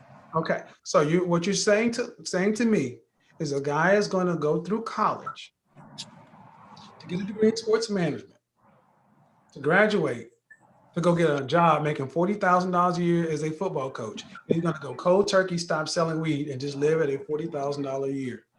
And you are in a relationship with this guy. Yes. And You started off talking about you want a more professional man. Yes, sir. But I just asked you, you had decent dudes approaching you, and you said, I wouldn't entertain them because I'm dealing with this guy. Ma'am? I'm here. You sound like a gold digger. I mean, Okay. I'm just saying, you would, if you found a guy making more money, you ditch this guy. Well, no, because like I said, I do like him. The guys that approach, But you started this thing off saying you wanted a more professional man. right? Because I don't see any real longevity in our relationship. Right. So if you ran into a more professional man, you have to get rid of him. Right. I mean, I would get rid of him. Okay. So, fascinating conversation, ma'am. But I would tell you this today, the kind of men you're looking for ain't just gonna be look at a big butt and a smile. They're gonna do their background check on you.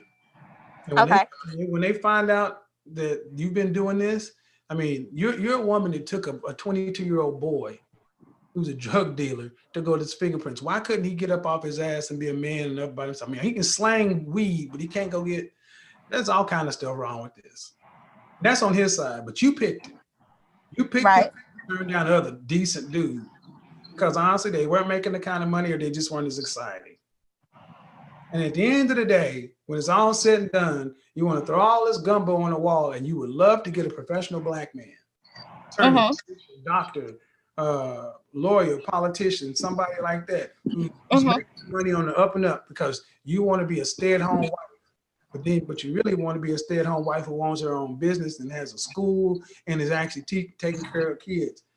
No. Okay. You have everything, and honestly, no offense, man, you are not the caliber of woman that kind of man needs to take a risk on. Is it because of my actions that makes me not that caliber? Yes, because your actions and your mindset, 100%. So can you speak towards my mindset? Because my actions. Yes, you're willing to deal with a criminal. You're willing to fuck a criminal. You're willing to risk having a baby with a criminal when you don't have to. Okay. Why? You have other options today. Why would you be a college student? I mean, honestly, would you want your daughter to do what you're doing? No, sir. Well, then you speak to me about that. You speak to me 30 years from now, you have a daughter, she's in college, and she's thinking about doing this. You tell me what you say to her.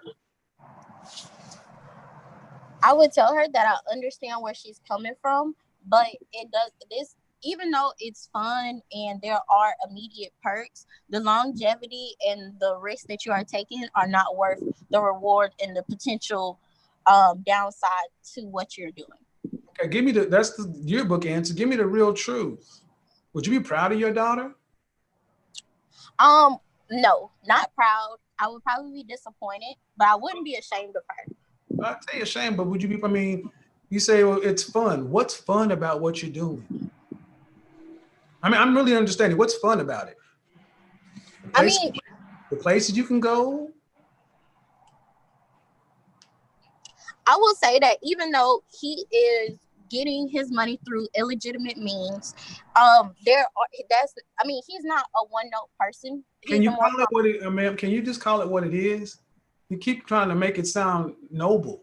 You're calling it a profession and illegitimate, even though he's getting his money through selling drugs. Call it what it is, man. I mean, you're doing it out in public. Nobody knows you. But you don't even want to admit the truth. Illegitimate means he's selling drugs. Yes, he does sell marijuana. He does. You don't even want to call it drugs. You still keep avoiding that. That's your conscience fucking with you. Yes, I understand. I know I gotta leave him alone. So what's fun about this?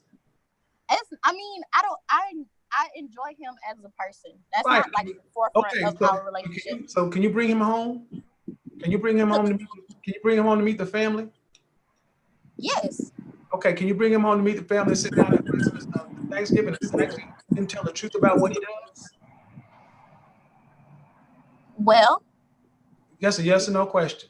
You can sit them down and tell your mama, No. your grandmama, your aunties, your grandfather, your uncles. You can sit down and tell them. My uncles, yes. My that is their profession. My uncles. So they. Your uncles are drug dealers. Well, I only have a uncle, and he's not a drug dealer anymore, but he was a very large drug dealer in Florida in the 90s and early 2000s. All right. So again, your uncle. Okay. If you shouldn't be doing anything in your life that you're not proud to talk about in public. Does anybody that you respect know you're dating this guy? Yes. Well, yes. What do you mean by respect? Like Like a pastor, a my teacher? pastor? No, absolutely not. She Why doesn't know not? that I'm dating him. Because I mean that's not her business. All right. No, because it's not respectable, ma'am. See, here's the thing. You're trying to live in different worlds. You're trying to live a life of excitement. And really, truthfully, you've already said it. You didn't have a father growing up. I didn't have, my parents weren't married. My father was in my life. What I'm saying is ultimately, you wouldn't want this for your daughter. No, sir. So you can't really tell me it's right for you. Right. You're right. You're not wrong. But here's the thing is, this is just a conversation. When this is over, you're going to go right back. But here's the thing. The world owes you nothing. Bill's going to come due. If you get caught in this situation, you got no one to blame but yourself because you've had opportunities. But you're drawn to this quick money street life. I'm going to tell you right now, I would not want any professional, upstanding young black men to be anywhere involved with you. Nothing. Nowhere. Make bad decisions. And I mean, no disrespect, ma'am, but you're not a good person. I'm not a good person. No, you're not a good person. This is what good person that deals with a drug dealer just and know this guy is selling drugs and knowing it's wrong, knowing you wouldn't want it for your daughter. No, and then you'd be willing to pass over decent dudes and just do things the right way or the normal way or the okay way. Because you're not living a life which you're proud of, and you'd be willing to visit this on somebody else. It's extremely selfish. Okay, that's why it's not good. It's not a moral thing. I don't care about the selling of the weed. I don't have a problem with people sell weed. I just care that you know it's wrong. It's illegal at this point. And you're supposed to be in college and learning something. And you talking about you want to open a school? Well, who wants to put their kid in a school with a former drug kingpin's girlfriend? What the fuck? I wouldn't necessarily call him a kingpin. I feel like that's a bit. I'm being facetious. Right. But you'd openly advertise. Yes, here's Miss Shakira's school for wayward kids. Now I used to be the girlfriend of Nino Brown over here, but hey, let me help teach your kids what. You may have some weight, no goddamn Similac as far as we know, man. You'll do whatever for money is what it is, man. Your morals are. This is what I mean. Your morals, your moral compass is not there. And that's what I mean. A solid man does not need a wishy-washy woman with a questionable moral compass at his side. Okay, so wait. So I understand what you're saying, and I don't disagree with you. I definitely see the error of my ways, and I understand that what I'm doing has so you don't have to. You don't need to play the platitudes. Just get to it, man. I don't know you. So I disagree with you. I don't think that has to speak with my moral compass because even when everyone has a decision to make, and you said it yourself that the world does not owe you understanding. So to me, and I think maybe I have a different understanding of different interpretation of the law. Just because something is illegal doesn't necessarily mean that it's wrong. I feel like, especially in America, we have a lot of laws that aren't right. So I feel like just to judge somebody and call them a criminal or this and that, just because somebody was out there getting some money, that to me, that doesn't necessarily bother me, because even if you were in corporate America, or even just how you say affluent, different, there are hard decisions that are made every day that I wouldn't make, that I feel like have a more negative impact than someone selling, the next person some weed. You see what I'm saying? It's not like he's out here He's not a Hey, minister. it's a lesser evil argument. It's a comparative, and it's a comparative things like, well, there are guys who do this, so it's not as bad as doing that. But here's the problem: he's not selling weed just to survive. He's not selling weed just to keep the lights on. Right. He's not doing this just to survive. There's no noble method. He's doing it because he wants the money, and you're fucking him and with him because you like the fast money. You can fancy it up all day long, but the reason women date drug dealers has always been the same. If you look like Gabrielle Sidibe, would he date you? No, not at all. So you're exchanging your youth and your beauty for his drug money. Your moral compass is fucked. And you can sit around and blame it on white supremacy or the rigged of the corporate system, but the thing is, you're wrong. Okay. There's a moral right and wrong here. This is against the law. So you can sit back and say, well, it's breaking the law, but it's not breaking the law. And other people break the law all day long. Yeah, see, the thing is, you're driving down the highway in Huntsville, and you're going 78 miles an hour, 90 miles an hour, 17 cars are pulling over. Cop pulls you over, and you ask them, why'd you pull me over? Everybody else is speeding. What does the cop say? Yeah, but I picked you. Right. I get you. Wrong is wrong. Goddamn ticket. This is not up for debate. See, if you had a father, he would have whooped your ass for bringing this stuff home. But because all you had was whoever raising you, this is what we get. A college-educated, attractive black woman wasting her future on a possible high school coach drug dealer. And you sitting here making justifications why you dating a dude that you had to take his young ass to get his fingerprints done. You're really sitting here arguing and debating this like this makes sense. This dude couldn't even get up off his ass to go take care of his own business. Hope he shoot a baby up in you. You get one, get two, then he actually end up going away for some weight. Then he come out on that high school thing. You'll sit back and be like, God damn, I'm a baby dad, I'm a baby mom, I'm a high school coach who can't sell that weight no more. You playing with fire, baby girl. And it ain't nobody's fault when it comes down. When it falls apart, it's on you. I understand. On you. I understand. You make valid points, and you brought a different perspective. I didn't think about it like that. What do you think happens every time you lay down with this man and have sex? You run the risk of pregnancy, whether you're using contraception or not. I mean, I understand that, and I mean, we've discussed that, and that's another reason why I'm finna stop talking to him, because I feel like he's trying to get me pregnant. So. What? You feel like he's trying to get you pregnant? So are you guys using, what kind of contraception do you use? We don't use any. Oh God! Can I get some women on the panel, please? I need some women on the panel. Some women. No judgment, no heat, no fire.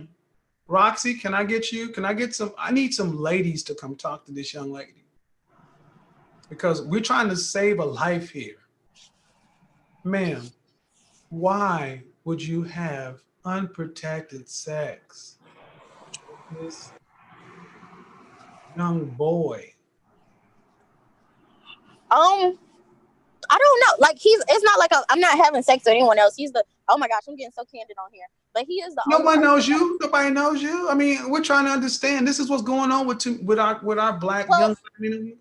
When we started, okay, so just full disclosure, before I'm kind of have a situation like my life. I'm trying to get my life together, but it kind of fell apart a little bit. But he is the only person I've had sex with.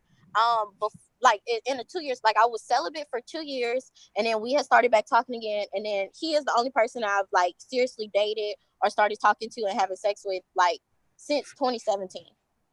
Oh, okay. So it's not. But you still haven't said why you're having unprotected sex with him. I don't know. Like he mentioned it, and I wasn't opposed to it. I guess that's it. Baby girl, he mentioned it. You're not opposed to it. Does he have any children? No, sir. Okay. Not to my knowledge. No, sir. Not to your knowledge. Okay. He mentioned it. You're not opposed to it, but why are you not protecting your own fertility? I mean, if you get pregnant, who's stuck with the kid? Me. Me. Okay, so this might not make sense, but let me explain. So, I mean, from what he has shown me and what I know of him, and when I'm with him, I feel like he is very much so a protector and a provider. I feel safe.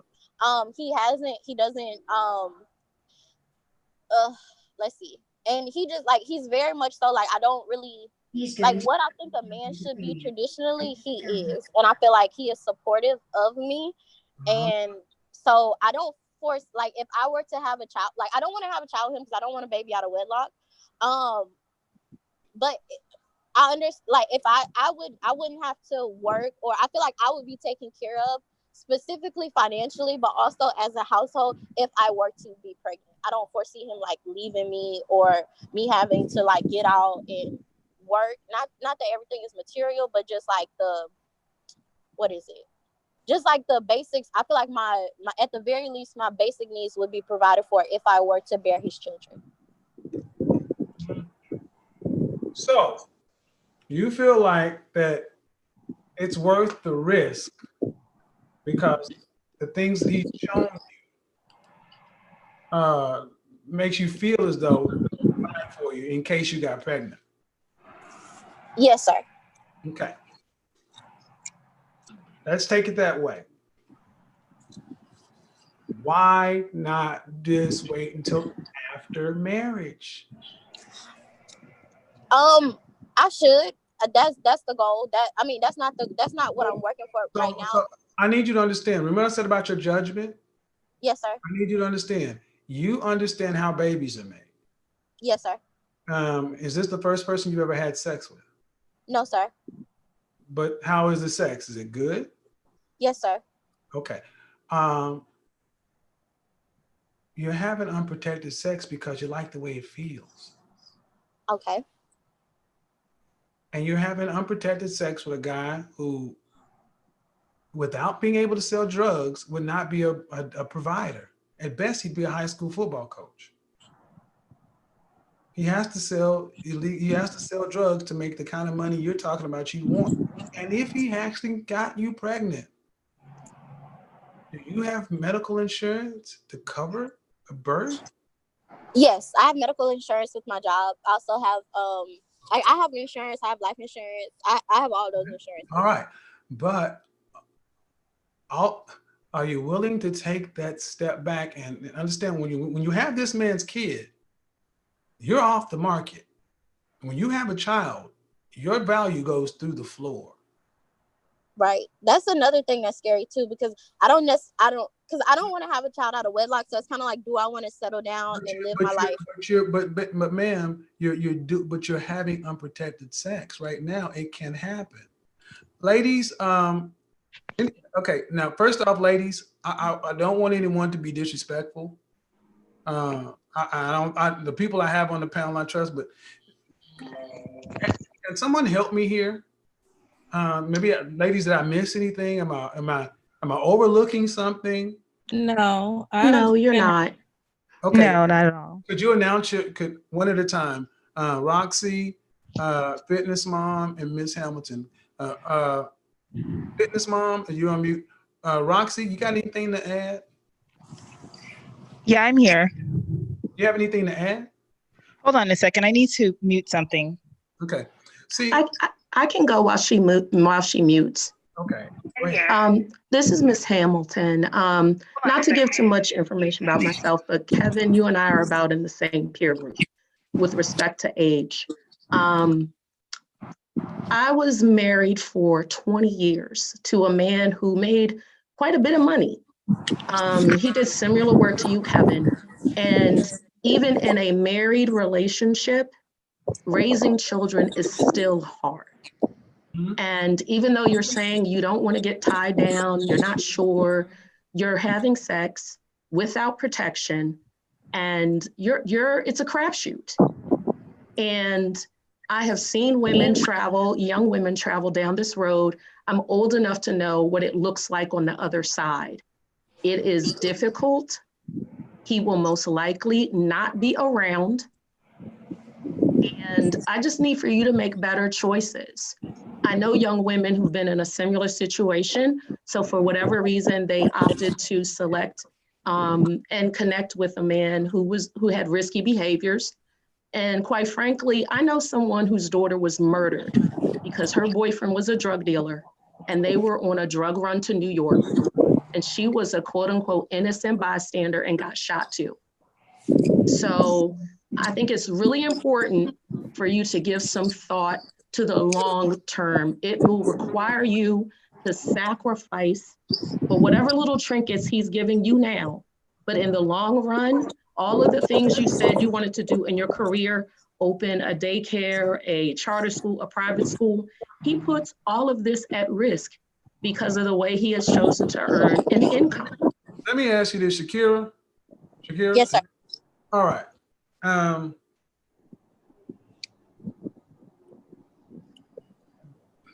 This is exciting to you. I'm not. I wouldn't say exciting. I'm not with him when he makes his plays. Well, okay, let me not use that terminology. When he sells his drugs or he does anything like that, I'm not around that.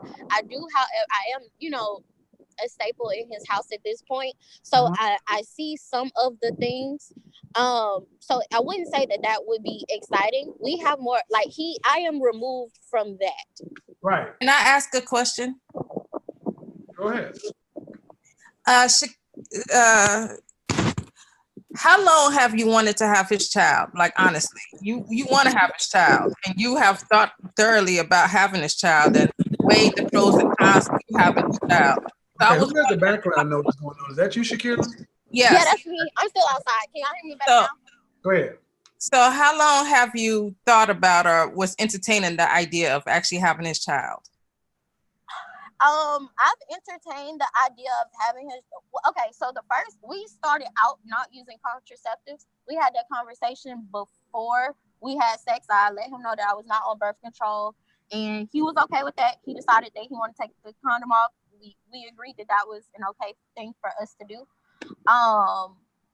So I mean, I understand where babies come from. I'm not, You want to have a child, and that is something that, you can admit or not, and it's cool. But I mean, I don't think I want to have a child. I don't want to be a mother at this time in my life. But you have strong feelings for him. And even when you were asked about it, you said that you have thought about it to the point where you don't think he will actually leave you if you had his child. So, I mean, this topic has been heavy on your mind. Yes, that's a good observation. Yes, ma'am.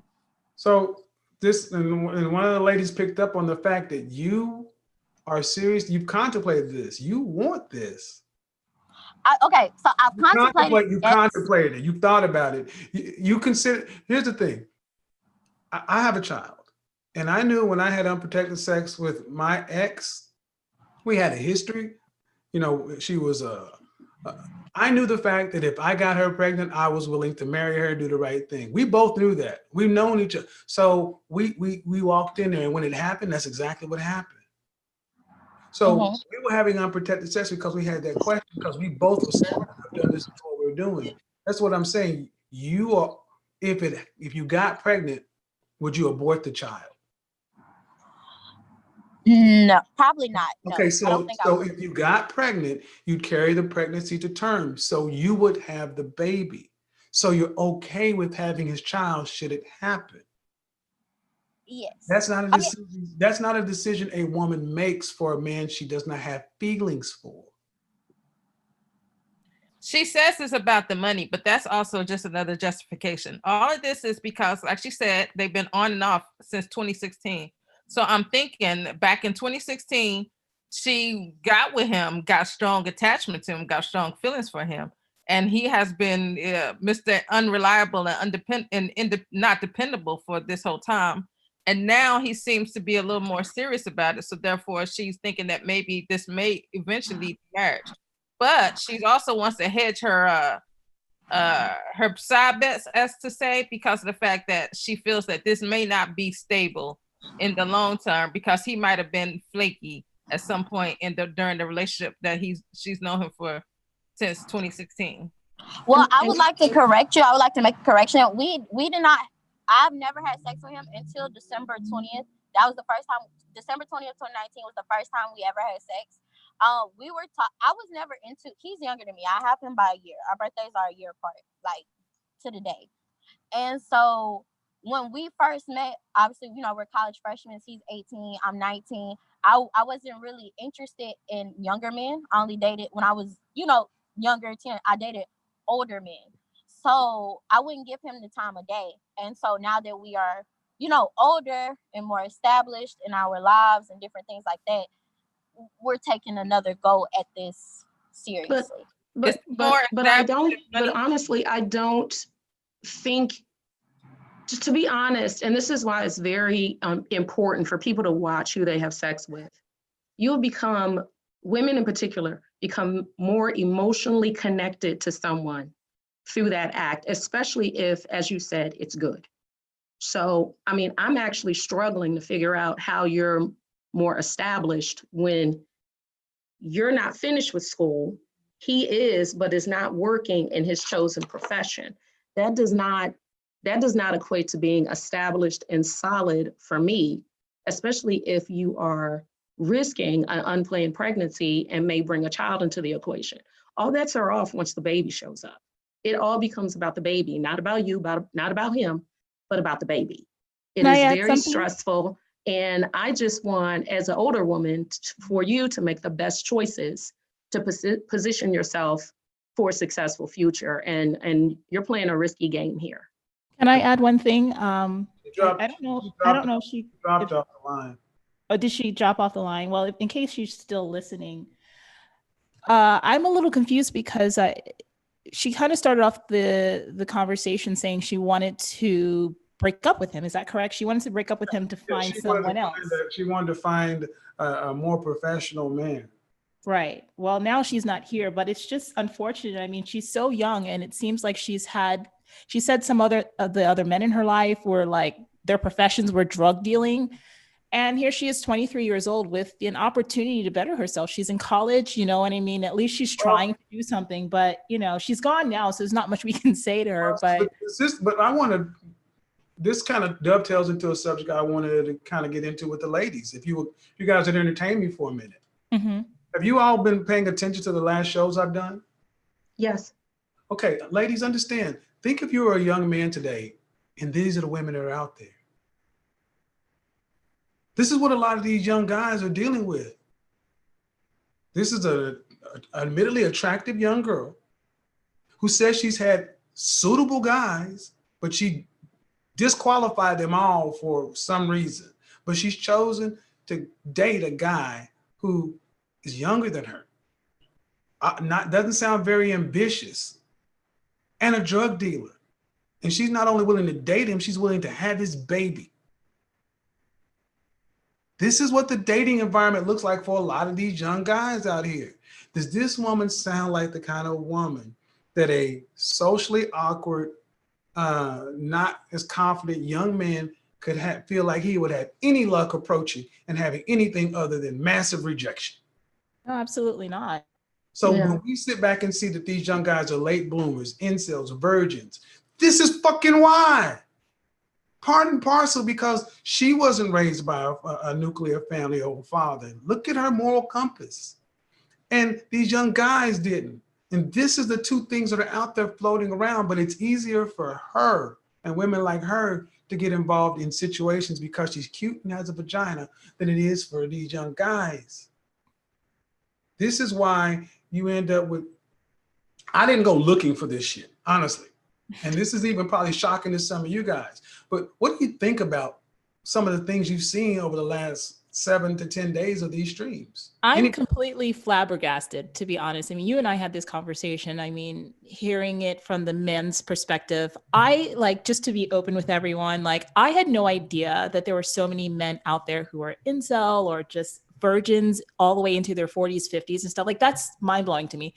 And I think this is the first time I'm kind of seeing this perspective, as you said, Kevin, that this is the women that are out there. I'm like, are you freaking kidding me? I'm just blown. I'm just like, you would think that this would be an anomaly. And if this is what the quality of people that's out there, it's like, wow. Pardon everyone, please pardon my naivete today, but I'm just blown away completely. Well, Roxy, if it helps, I'm in the same boat of naivete as you are.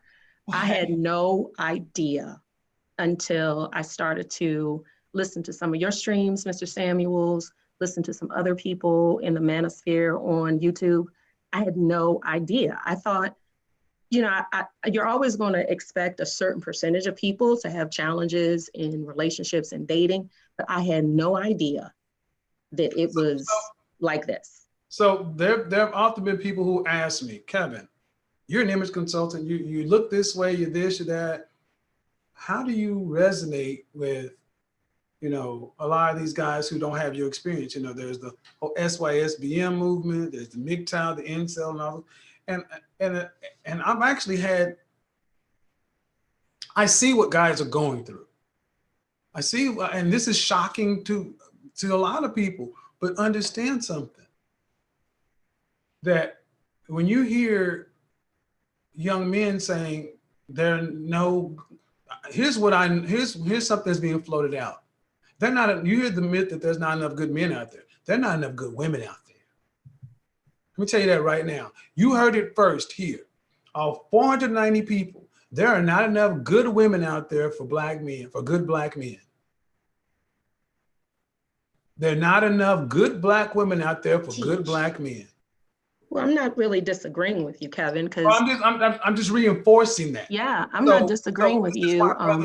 This is why men who even love black women, who want to be with black women, who will cut for black women, they sit there and say, well, where can I find a decent, respectable black woman who makes good decisions, who I can do all this work for and I can trust is going to be I mean, I'm a member of a very large extended family. So there's men in my family from like 75 on down to like 6. And I hear what the guys are saying.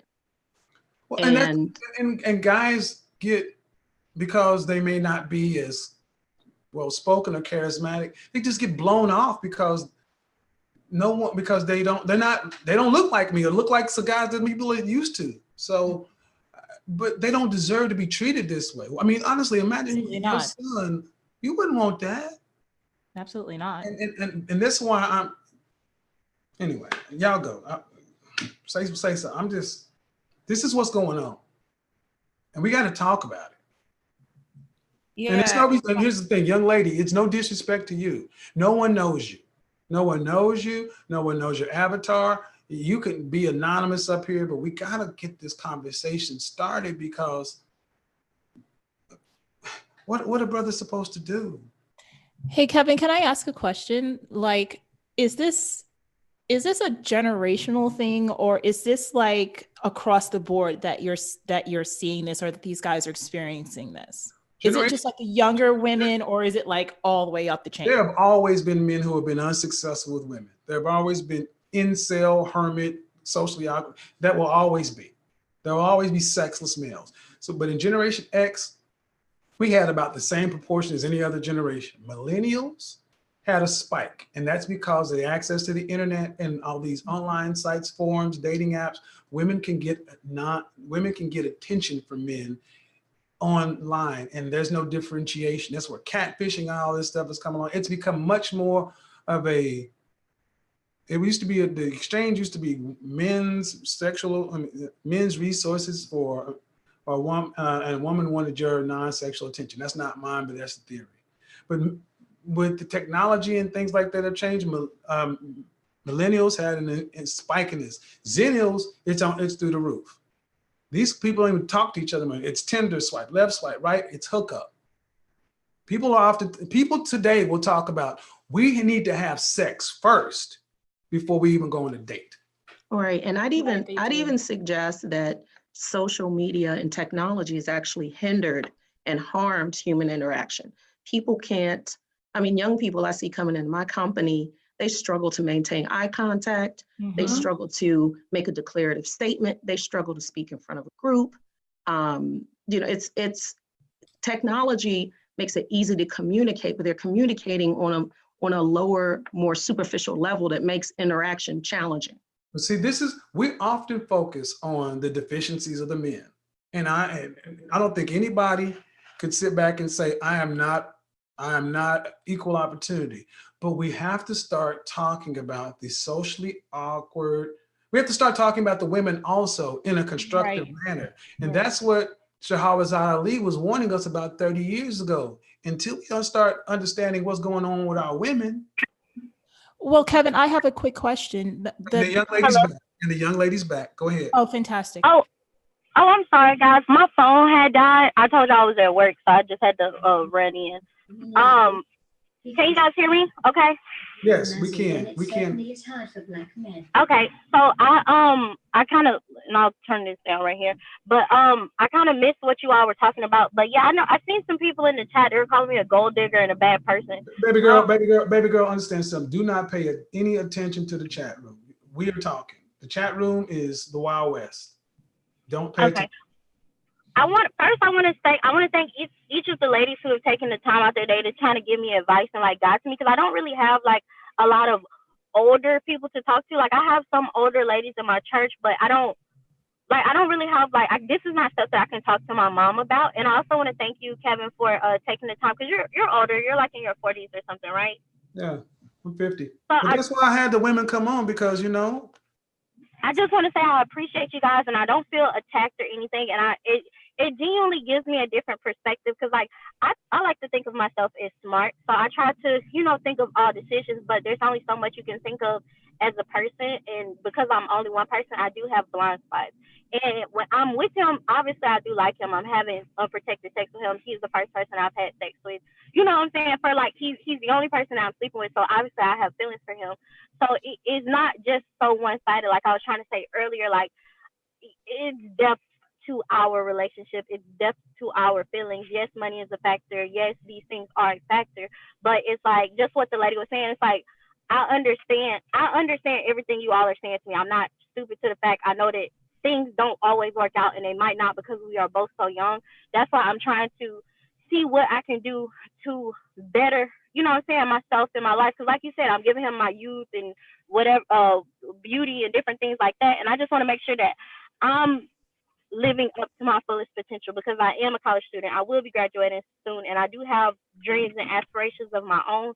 And I just want to make sure that I'm living a good life and creating a good life for myself, but also for my kids and grandkids, so that even though I'm out here, doing things that they won't necessarily have to do that, and they can live a better life than what I'm living. Let me ask you something though, Shakira.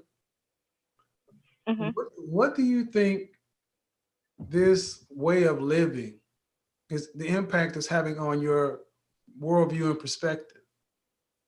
Because it almost sounds as though you feel like this is something that you can just drop and put down when you decide to. Like, hey, I can live this laissez-faire liberal life, dating a drug dealer and doing this and doing that, and then when I decide to turn it off, I could just go back to be Sally Homemaker and act like nothing ever happened. But have you noticed that people from the streets tend to have a different perspective from people from the suburbs? You can't be this close to this kind of life and then not have some sort of residual effect. What kind of effect do you think it's going to have on you long term? Honestly, I don't know. Like you said, I feel like how do I want to explain this? There are benefits for me dating this man. True enough. I feel like, and I know different things are being said, I feel like men set the tone, and this may sound weird, but I feel like he brings out different things about me. Like I said, I'm not the one selling drugs. I'm not with him when he sells his drugs. I am with him out at different times, and that's not something that we spoke about it very briefly. I asked him a question. He answered the question. That was the extent to my knowledge of his business. I don't have any in-depth information on what he does or anything like that. He keeps me removed from that situation. Okay. Mm-hmm. So I don't think that it will have an effect on me in that way. When I'm with him, I don't feel like I'm in danger. I don't feel like it's having any negative effects on me, because it's just like if he were to work, to me, how I'm interpreting it is. It's just like if he were to. Let me follow up. So let me follow up. So I want you to ask yourself a question. You guys have been together for and money has come the way it's come. When fast money cuts off and you got to do with the high school football coach's salary, that's a different way of even looking at money. How you gonna go from That's an impact. That goes from being able to have stacks of cash to $3,500 before taxes. There's going to be lack. There's going to be budget. You can't get them red bottoms. You can't get that new Mac makeup. You can't get that new bag. Right. So what? Okay. So we don't live together. I live in my own apartment. I make my own money right now. I sustain myself. But when you guys date, does he pay everything? Does he pay? Yes. Okay, yes, he pays for everything. that's all that matters, sweetheart. Understand something. You can make all your money all you want to, but he is still footing the bill for a relationship. When that money stops, are you willing to go in your wallet or your purse and spend and pay for him to go to Ruth Chris like you spend for you? Consistently. Not every now and then. Well, no. Because he ain't gonna have the kind of money, baby girl. He's not gonna have the money he's having if he quits selling drugs. So in order to keep you, he got to keep that money. Can I say something? You're gonna be used to men making that fast money and not used to men who have to go work for their money. This is the problem. I've dealt with women who have dealt with white collar drug dealers before, and the white collar drug dealer can never stop doing it because the woman he's with wants that fast money. Trust me, I've seen this picture dozens of times. I'm familiar with it intimately. Okay. Can I say something? You might not realize this, but you're an upgrade for him. That's why he wants to get you pregnant. You are an upgrade for him and his lifestyle. You are his golden ticket, basically, is what I was going to say. Because of the fact that, if he gets out of college, his job is $3,500 a month before taxes. So we could probably cut that down. Single man, probably $2,000 to $2,500 actual cash take home in pocket. So he will have a woman who's a college educated woman that will have his baby, and you will be able to play off your feelings and emotions for him by saying things like, we could have a family and all this. You're an upgrade. You're going to upgrade his life in a lot of ways, especially when he finally does decide to quit. You're like the job for plan B. And he's been using you like this because of the fact that he's already got you driving him to get fingerprints and stuff like that. So he's already got his upgrade in line. Exactly. And there was no reason that's going to be funding everything. So he's basically about to be a college educated homosexual, and you're going to be the one that is, all family. And yes, he's trying to get you pregnant. Of course. Why wouldn't he try to get you pregnant? Because that baby will lock you into him forever. That's 18 years. May I add something? Before Shakira, how do you say your name? I'm sorry. Shakiria. Hi, Shakiria. So got a nickname, girl? Shy. Shy. We're gonna call you Shy. Hi, Shy. And if I ever fall again, I don't know that Shy boy. Shit. Go ahead. So Shy, before you had gotten bumped off, I was going to ask you, because you started off the conversation here saying that you wanted to move on and find another guy who's, more professional and stuff like that. And I think, as women, no matter how old we are or how young we are, we all have intuition. And sometimes you have to listen to that. And the fact alone that you are looking and you're ready to move on to something else, something better that you see for yourself, is a big thing. And you need to listen to that, because right now you're in a situation that's only going to get you stuck. You're 23 years old, correct? Yes, ma'am. Okay. You're 23 years old. You're in college. You're at least doing something to try to better yourself, to try to, broaden your horizons to whatever it is. You are going backwards by dealing with a man who, number one, not there's anything wrong with a guy that's younger than you, but if he had the same kind of intentions, or the same kind, if he moved in the world better than you are right now, then, you can say, I would consider that. It sounds like you really need to take a step back and focus on yourself for a minute. Let me say something to Shy. Let me say something to you. Let me show you something to you that I know. Okay, I'm putting on my Tom Ford gray better for this one. I've dated beautiful women all my life. I've never had a mud duck. I've never had a woman that I would not take on the red carpet. I just don't do it. And I'm gonna tell you, I've dated women who have had children with losers. And one of the things that I found out was talking to these women is losers love to have pretty baby mamas. That's a win for him. You're a win for him. You're a social upgrade for him because he can say, look at my girl and look at my baby mama. Look at the pretty hair on my baby. Look at my baby mama. Because he's not trying to go out and be this professional. And you know this. He's a money upgrade for you. But the thing is, that money is going to stop one day. Either he's going to have to stop making it or it's going to get caught up. You will be the one with the baby. Exactly. And a low end bum baby daddy. And he will always be able to say, look at my pretty baby.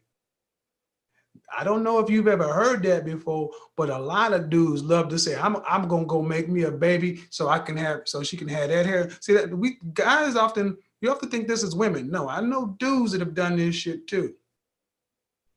Oh, she got a little Japanese and a little so-and-so in her. So my baby gonna have slant eyes. These are loser kind of dudes. So you're both upgrades. He may be doing the homosexual thing on you, but you get the money piece. But like I said earlier, white collar drug dealers can never walk away from the money because you demand a certain lifestyle. And when a baby comes, there is no way this man is going to be able to walk away from that money because he does not have the skills to replace it in the marketplace. You mean to tell me he's going to make less money with a woman and a baby? That don't work. You know that don't. No, it don't work. You're right. I mean, Shy, I would just encourage you to like the other panelists said, listen to your intuition and do some serious thinking and focus on getting yourself on the right trajectory. And then once you are where you want to be, then you'll be in a better position to attract a man who will be on the same trajectory. And donate to the stream, man. This is a good ass show.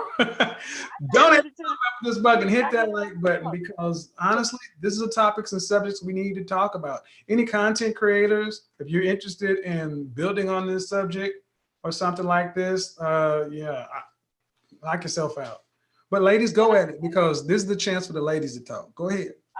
I have something to say. Me personally, I'm 30 years old. I just turned 30, and it's not that I have a problem getting guys, but a lot of these guys can't hold like clear conversations. And it's like every time I meet a guy and I actually try to when I do get into a relationship with a guy, it's like I actually motivate these guys to do better. Every guy that I have dealt with has actually went off to be a better man after that. And I have what I do for a living. I'm a plumber. I got a manly job. But I'm still feminine. I'm still a nice looking female. I'm still soft. Don't have rough hands or none of that stuff going on. But it seems like even with that, with any woman having any type of job, especially the kind that I have, it seems like I scare a lot of these guys off. You know? Scare a lot of guys off? It seemed like, I don't know, it seemed like they're intimidated. Like, well, okay. So it sounds like you saying that men leave when you break up with a guy, when it's over, they leave better off than you found them. Yes. Do you? No. Then don't date guys that don't leave you better off. I mean, I don't. It seemed like they more so I motivate them to be a better person. Well, that's part of the feminine imperative. Do you watch my channel? Men on my channel, I talk about men should be CIA, confident, intelligent, and assertive. And the counterpart, women should be feminine, beautiful, and inspirational. Sounds like you inspired them to do better. The problem is that the story you're telling is you're not getting the reciprocity. You get to choose the kind of men you decide to date one-on-one. If you're not, you both should leave each other in a better position. Is ultimately what I'm saying. That's true, and it's like I do meet guys that are like more like so they are more financially off than a person that make minimum wage, like a guy that make maybe $80,000 a year. In the town that I live in St. Louis. That's decent here. So it's like when I meet guys like that. So do you meet any guys that are decent or good dudes that will leave you off in a better position? I do, but it's like more so. It seems like every time I meet a guy, and when I get into them, I find out that they're probably gay. I get that. a You lot. find out they're probably gay? No, they are gay. Okay. And it's a total shock to me. And I talked to other guys about it, and they were like, "You should have seen it." I like guys that dress well, spoken well, that smell nice, that like to do things, and that's normally what I get. I don't understand why I get that. Well, Can I ask you a question real quick? Yes, you can. Do you like to fix people? I like to do what? Fix Like people. you said that you like to leave these men in better positions. It seems like, you know how a nurse is when they'll get a person that's broken or has something wrong with them but has potential. They'll sit there and nurse that person without actually getting anything in return. Like, it's when you upgrade a man should also be at least upgrading you simultaneously. And some people are fix-its where they like to nurse people, and they don't really, I guess the thing they get in return is the feeling of helping instead of actually something that's more tangible, like an upgrade in their actual life. So are you someone who likes to nurse and fix people? I don't like to nurse and fix people. Not so much. Like I don't mind helping and inspiring a guy to do better. Ma'am, But ma'am, you're a plumber. You fix stuff. Yeah. You fix stuff for a living, so you fix men too. See, there are plenty of men. There are, just like you may find undercover gay guys, there are still guys out here who like to dress well and do all that other kind of stuff, and they're still guys, still manly, still very heterosexual. Do you go where they go? Do you hang out in those kind of places? Most of the time, yes. But where they go when they not around me, when they're with their friends, I don't. Well, I'm saying you go where these kind of guys go. So Can I speak? Go ahead. I have a Go question. Miss, ma'am, I'm not sure. Miss, so I would say, where do your friends go? What kind of men do your friends date? Because I feel like the kind of guys where they're always leaving you better. I mean, they're leaving you as better people, but they're kind of draining you and sucking you dry. I feel like maybe a better chance or a better way to meet those men is to maybe see what kind of friends you got. Because I feel like you keep attracting these certain kind of, I'm not gonna call them bums, but you attract this certain lower caliber of men, and they're kind of just taken from you. I don't date all the time, and it's like they not sucking me dry because either I don't get guys money. I don't let guys come live with me. I don't have nobody driving my car. What I do is tell them, like, you need to get this together, and this how you do it. Like, they not really, like, draining me. That's not. Hold on, When I say draining, I don't mean both sides. Hold on, Shy, hold on. When you meet a guy, you tell him what? Well, if I feel like you can be doing better, I tell you, you can do this and you can do that. Like, all right, so stop right there. Stop right there. Let me stop you right here. First of all, you don't need to be telling the guy what he needs to be doing. He should already be doing it. You're an add-on. Hold on. You're an add-on. You're an accessory to any man who's out here doing something. So, sounds to me a couple of things. One, you're dating lower caliber guys. The thing is, here's the hard question: are you the caliber of woman that an upper caliber guy would want? And what's that? Feminine, beautiful, petite, no kids. I got 2 kids. All right. So this is a conversation we also got to have with women. You got 2 kids by how many men? 2. 2 different men. How old are you? I'm 30. And how tall are you? I'm 5'6". And how much do you weigh, approximately? I'm around 140, between 145 and 150. Okay, so roughly around a size 8, 10, 2 kids, and you work in a manual labor job. You work in a harder job, and you got 2 kids. Yes. The kind of men you say you want, not gonna be drawn to that. Not upper level kind of guys. They're not gonna be drawn to that. They're gonna be drawn to more white collar women who wear dresses, skirts, heels, who speak in a certain, because the way you even speak, it's a little bit harder. Hard. Yeah, so I mean, I'm not reading it, and this is not an insult, man, but I'm not reading anything feminine here. You may be feminine in your heart, but I'm not reading anything feminine in your communication. I So mean, well, you are reading more masculine, so it doesn't surprise me that you're attracting feminine men who need to be fixed. I don't know, but I don't see myself as a I'm the masculine image, woman. ma'am. I'm the professional image consultant. I got you. I get that. I'm just telling you, I read people for a living, and this is no heat, no judgment, but I'm just telling you what I've read. It's my job to be able to read people that I don't know and help them understand where I see them. Your dictation, your word flow, your word choice, masculine.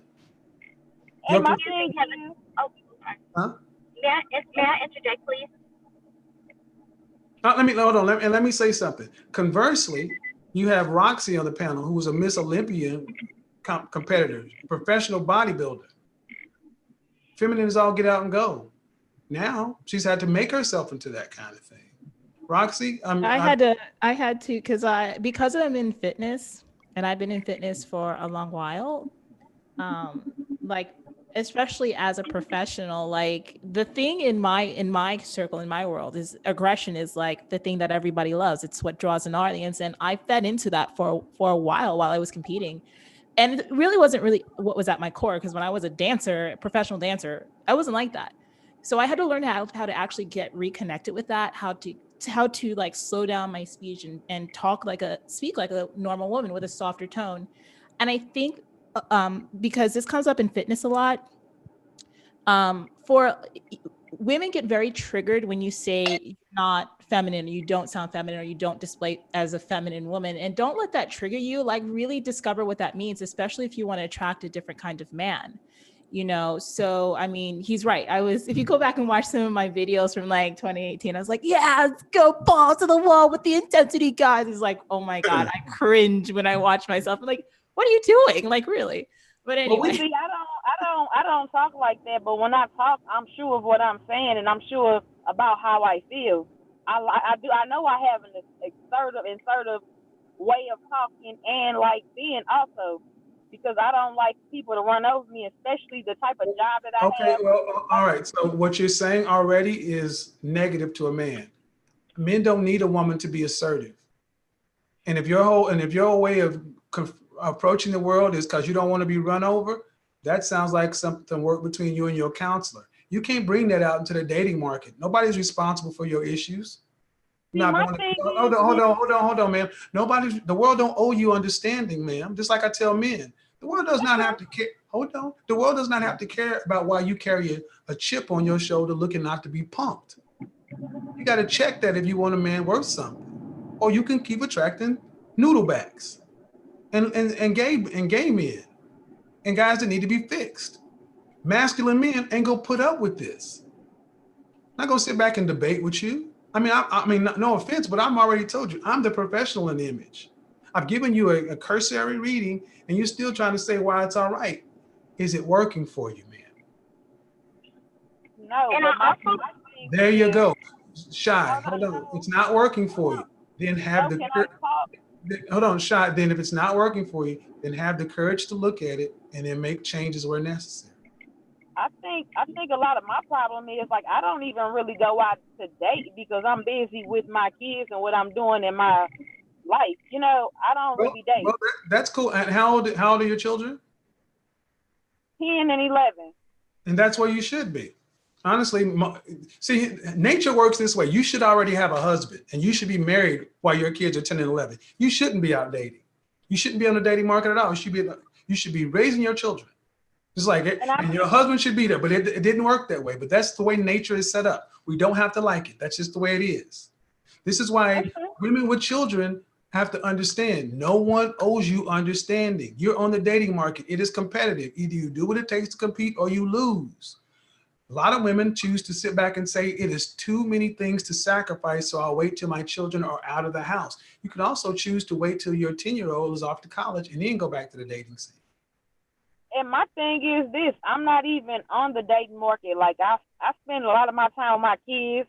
I work, I mean, I still go to classes also. Like, I'm not on the dating market, but I really But have you a hard started time. this off saying the kind of men you get, so there's a need or want there. I mean, my thing about it is just because I'm a woman, that don't mean I'm not out here finna deal with no type of dude. Like, females just like males. You gonna Okay, deal with ma'am. somebody here and there. Oh, okay, ma'am. What do you want from us? I don't understand. Do you want to Yeah, be right?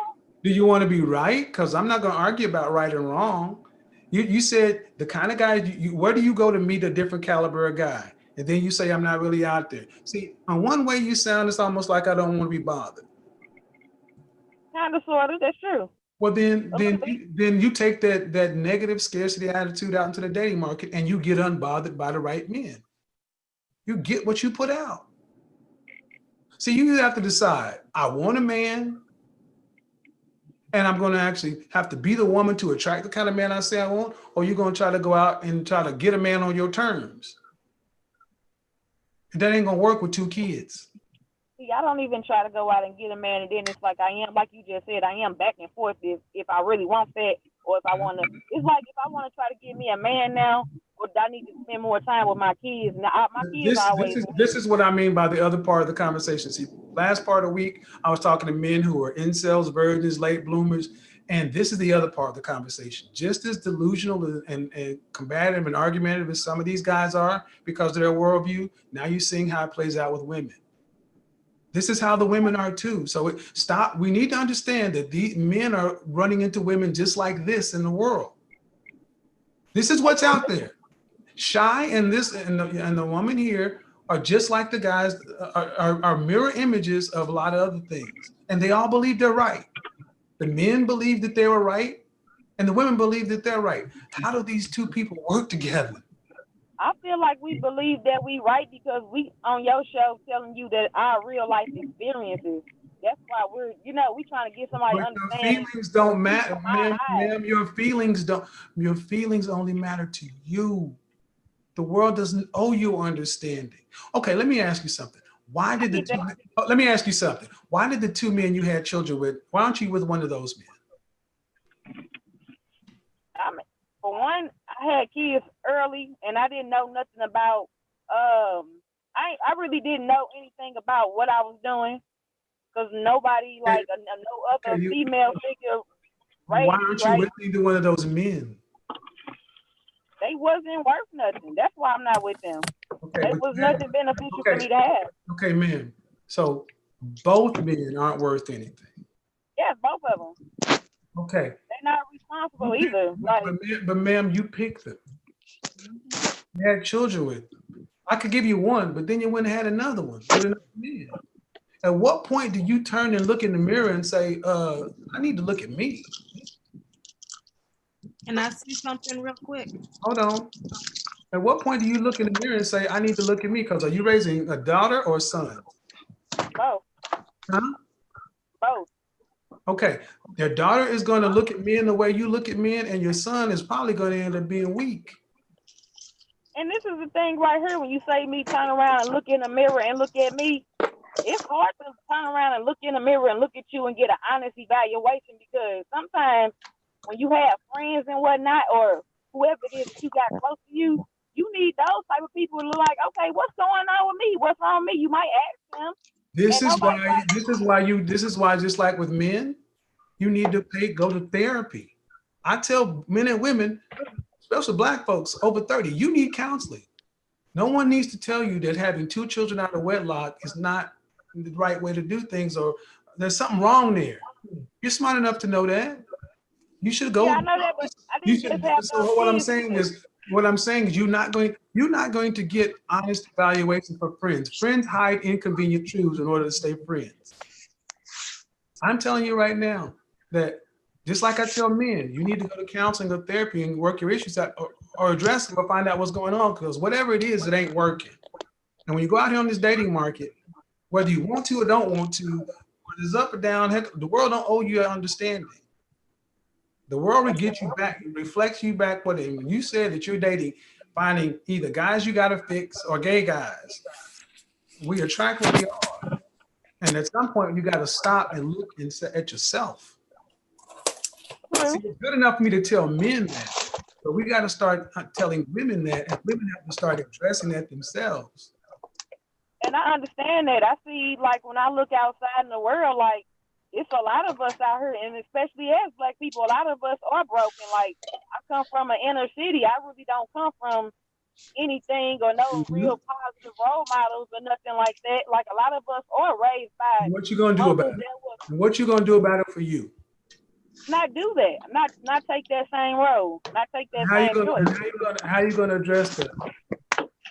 What steps are you gonna take? The steps that I took, like I actually went to a technical college to get me a better job, to get some money to actually raise my kids better. Ma'am. I said therapy like 6 times. Why not go to therapy?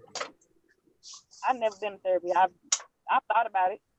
Why not go? Okay, but that's the only thing that's gonna get anything fixed. A better job ain't gonna change nothing.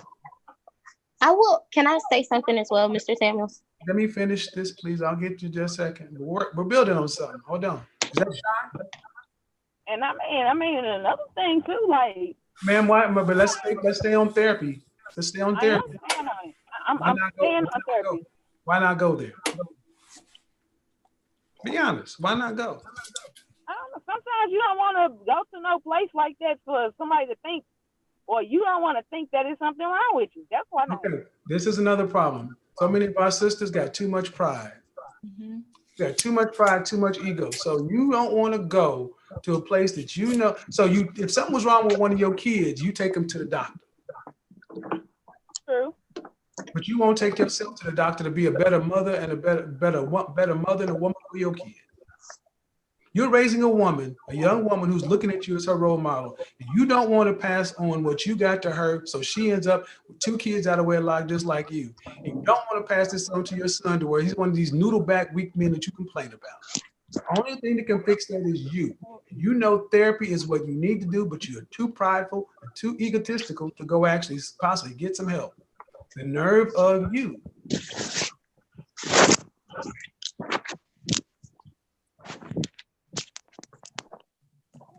Am I wrong? No. So you're gonna go? Be honest. I am gonna go. Like, I got an appointment on the 27th of this month. Congratulations. Because most people would say yes and they wouldn't have an appointment. I love for you to keep in contact. Because that's what it takes. I've been to therapy. I've been a lot of therapy. A lot of it. John, what'd you have? Go ahead. Oh, go ahead. Oh, I was just gonna. Oh, I'm so sorry. Go ahead, lady. LG, go ahead. This is my last thing I want to say, but in defense of most of us Black people, we grow up messed up. So when we around other people, our peers and everything, they just as messed up as we are. So it's like you don't even see it. It's like normal, you know.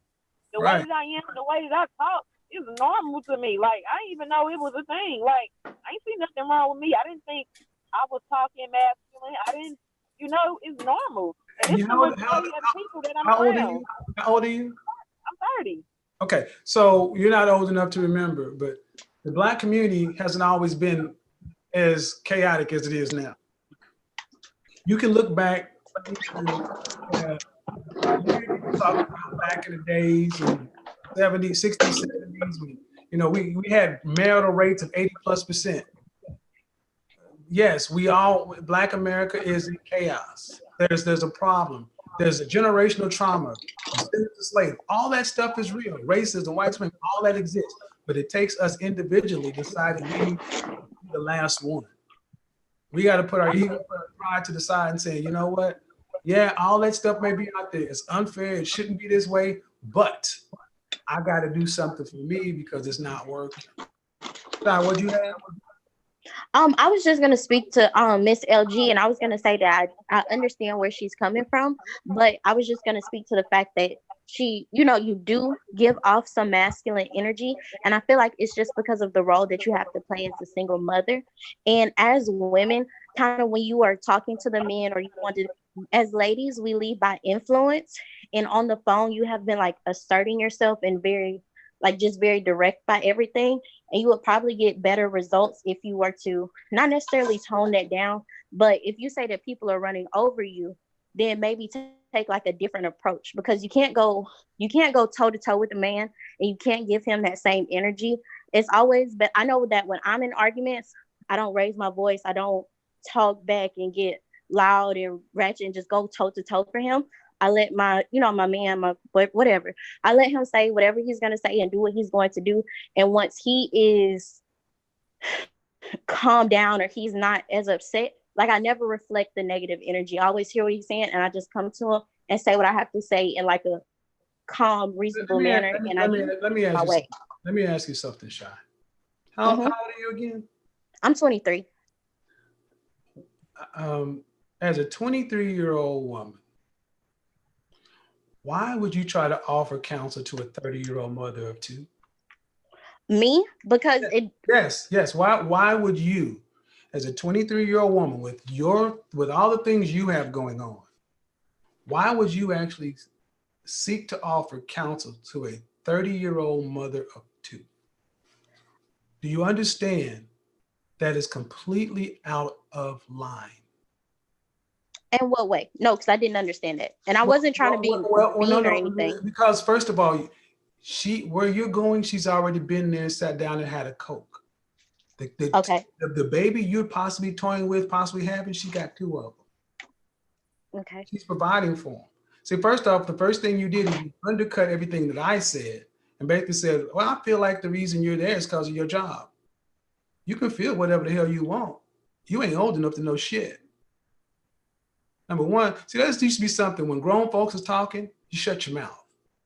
But so many of you young women, because you're in college and you think you know something, you think it's okay for you to sit around and talk to women who are your seniors when you should be at the kiddie table listening. You're not in a position to give anybody any advice. You've proved that. Okay. But you are bold enough to actually think you got your shit together enough to where you could tell a woman who's living in St. Louis as a plumber with 2 kids, who already has an appointment for therapy that you won't go to, what she needs to do in order to get her situation straight with her man, and you ain't married. Hey Kevin, can I add something? This is Roxy. Because I'm older than both these women, number one. Number two, I also work with women as coaching. That's what I do for a living. And here's what I want to say to you, LG, because a lot of time I'm in the fitness sector, as I said to you guys earlier. And a lot of the times, the reason why some people can't get on track with their training, their nutrition, and all that stuff. Dishes or thing in the back that's making the background noise. It is Shy phone. Oh, that's me. I'm sorry, y'all. A lot of the times, things that are stopping women, I work specifically with women, from reaching their goals has a lot less to do with just getting on a new diet and training program. A lot of it is actually deep-seated issues that they're dealing with that they're not talking to anyone about. And one of the things that I encourage in my coaching practice is for women to actually get therapy, to get help. There's only so far that I can personally take them because I'm not a licensed therapist or psychologist. And a lot of our coaching does help with that stuff. But there's a point for some women where they've got to get help. And just as a woman myself who's been through all kinds of changes, it's life. None of us are perfect, and I've had to have help myself to get over issues. The thing that you're saying about choosing ending up with the wrong guys, one of the things of that is that you keep choosing the same person over and over with a different name and a different face because there are things in you that you're not working on. So that reflects back in the people that you allow in your life. So what I wanted to say to you is that, you know what, you said you have an appointment next week. Stick to it and don't let it just be the final appointment. Keep going with it because it's going to help you to better yourself for you, but also better yourself for your children, because everything that you do, they see, they mimic, they're going to be influenced by. So I just want to encourage you from one Black woman to another, because we especially do not like to deal with our issues. We have this stigma against mental health and getting help and counseling. There's nothing wrong with that. There's nothing wrong with you. In fact, it's a huge, huge, huge thing. It's a positive thing that you're getting help. So I want to just pass that over to you to say, go with it. Don't let it be the only time. Keep going until you know that you are truly evolved and in a better place. That's all I want to share with you. And can I say something? Who is that? Fitness mom? Sure. LG, I was just going to say that it seems like you're not really honest with yourself about a lot of things, like what you want in life. How you were saying you don't want a man, you want to focus on your children, but yet and still you kind of do want a man. And then it was like when you got pregnant young, but it was because you were going off of emotions and feelings and stuff like that, and not really judging the men off of the character or who they were or what they had to offer. It seems like you just do a lot of things sort of spur of the moment, live in the moment type of life where you don't actually have any kind of plan and no real honesty with yourself about what you want. See, I think one thing you should do is be honest with what you want in life and actually, do something to work towards that and try to build on that, because you're sort of just coasting right now. And when you coast, whatever men that come into your life are men that don't have plans either, because a man with a plan isn't attracted to a woman that's coasting. You mentioned something I think is very important. Black women being truthful about what they want. I would love to hear more sisters talk about, yeah, I want to be a wife, a stay-at-home wife. I want to be, instead of having to say, well, I want this, but I need a backup plan. It's like so many sisters always feel like they got to hedge their bets. They just can't say, I want this. And you're right, fitness mom. And if you're in continual flux, you're not going to attract the man that's on a plan or on a mission. You're going to attract guys that are wishy-washy, up and down. Why do you think so many sisters have a problem with just admitting, I want this, whatever that may be, whatever their truth or reality is? Anybody can take it. Because I don't think a lot of people actually know what they want. They got a general idea. Like, I want a good man, or a good black man, or a good black man that makes money. But you gotta, when you want something like that, like when I was 18, I knew exactly what I wanted. I wrote it down. And you gotta be specific with the kind of man you want, because you have to hunt that kind of man, because that man will be hunting for you. And a lot of women aren't specific. They sort of just like, I'm gonna go with who makes me feel good, or what emotions I'm feeling that day, or however it is, or what I'm feeling. Just basically a lot of feelings instead of actually. Go ahead. Now, please say something that's you. And fitness moms and fitness mom, I feel like you're wrong on that. I don't have a plan. I actually have my own goals, and I'm actually working towards them. But when it come off of you had your own plan at 18 and you knew exactly what you wanted in a man, it's like, where did you get that from? Most of us are out here, we are going off the examples that our mom taught us. Like, it's like a repeating cycle on what we see. So we think that is what is supposed to be going on. It's normal. All you can know, especially at 18, you only know what type of guys to get off what you were taught and what you were brought up around and what you see. Like I said earlier, I came from a predominantly black, I came from a ghetto ass neighborhood, and that's all I seen was the wrong stuff. And like Miss Roxy Becker said, everything you said was completely true about my whole situation. Everything is trauma. Nobody wants to address it. I didn't want to address it. I've been through so much stuff in life that made me hardened like this. I don't look hardened, but the way I talk is, but it's like, I don't know, I'm gonna stick to my therapy plans and all this, but I know I actually have a plan to own my own companies. I got a lot of stuff going on with what I want to do with myself and involved with my kids doing their sports and all that. So I really don't have time for men. I'm not backpedaling I'm not backpedaling on between what I want and what I don't want. Right now in my life, I don't know what I want from no daggone man. It ain't that I'm backpedaling on it. I don't know. I don't even know what to look for. Now when I'm 30 years old, I'm actually getting a concept on what it is what to look for in the dude. I just learned that. So let me ask you something. Yes. And first off, and I think you make a good point. I don't believe anybody was judging you on choices you made at 18. I think more or less people talk about where we are now, but I can see how it can be misconstrued. what as a woman who's a plumber who wants to do all the things you're talking about, has kids, what are men for in your world, in your worldview? What are men for? What's our purpose?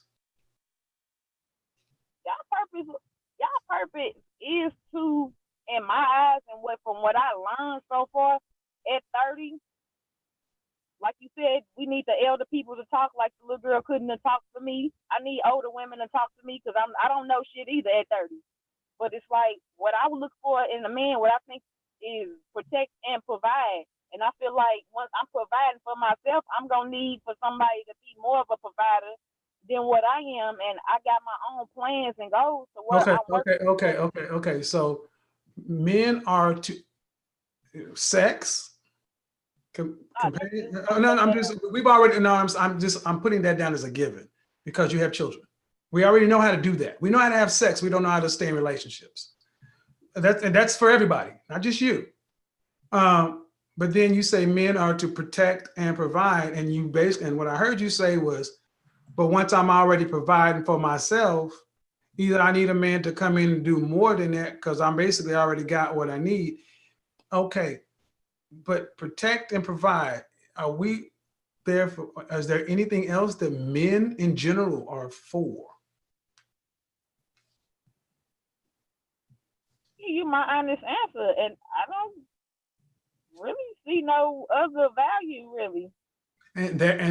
So think about it this way. As a son, you're raising a son to basically tell him you're good for sex, you're good for protection, and to pay bills. That's hold on, ma'am, this is no judgment.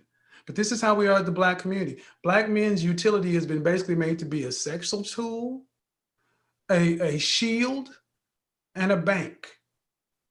Because even when you ask women, because Black women have said they don't want no man, don't need no man, to the point to where you don't even know what we are there for anymore. You don't even know what we are.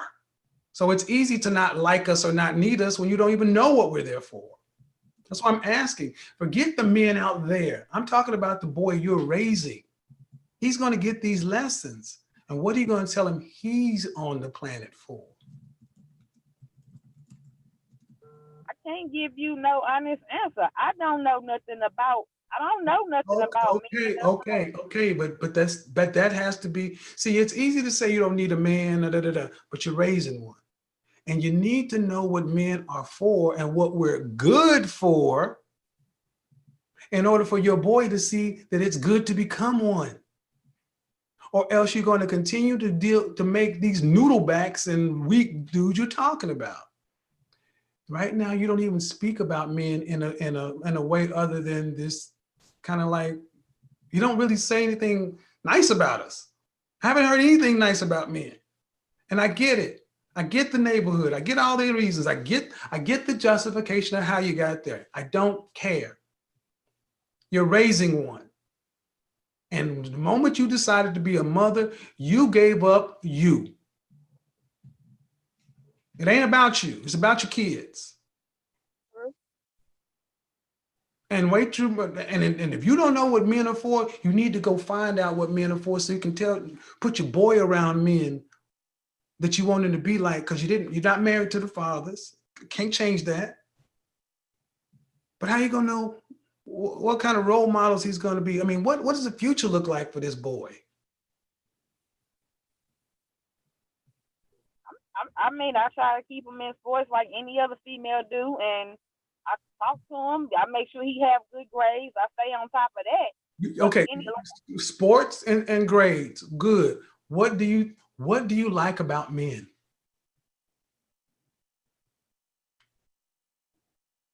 About us to the gender, about us. What do you like about us? What do you like about Black men?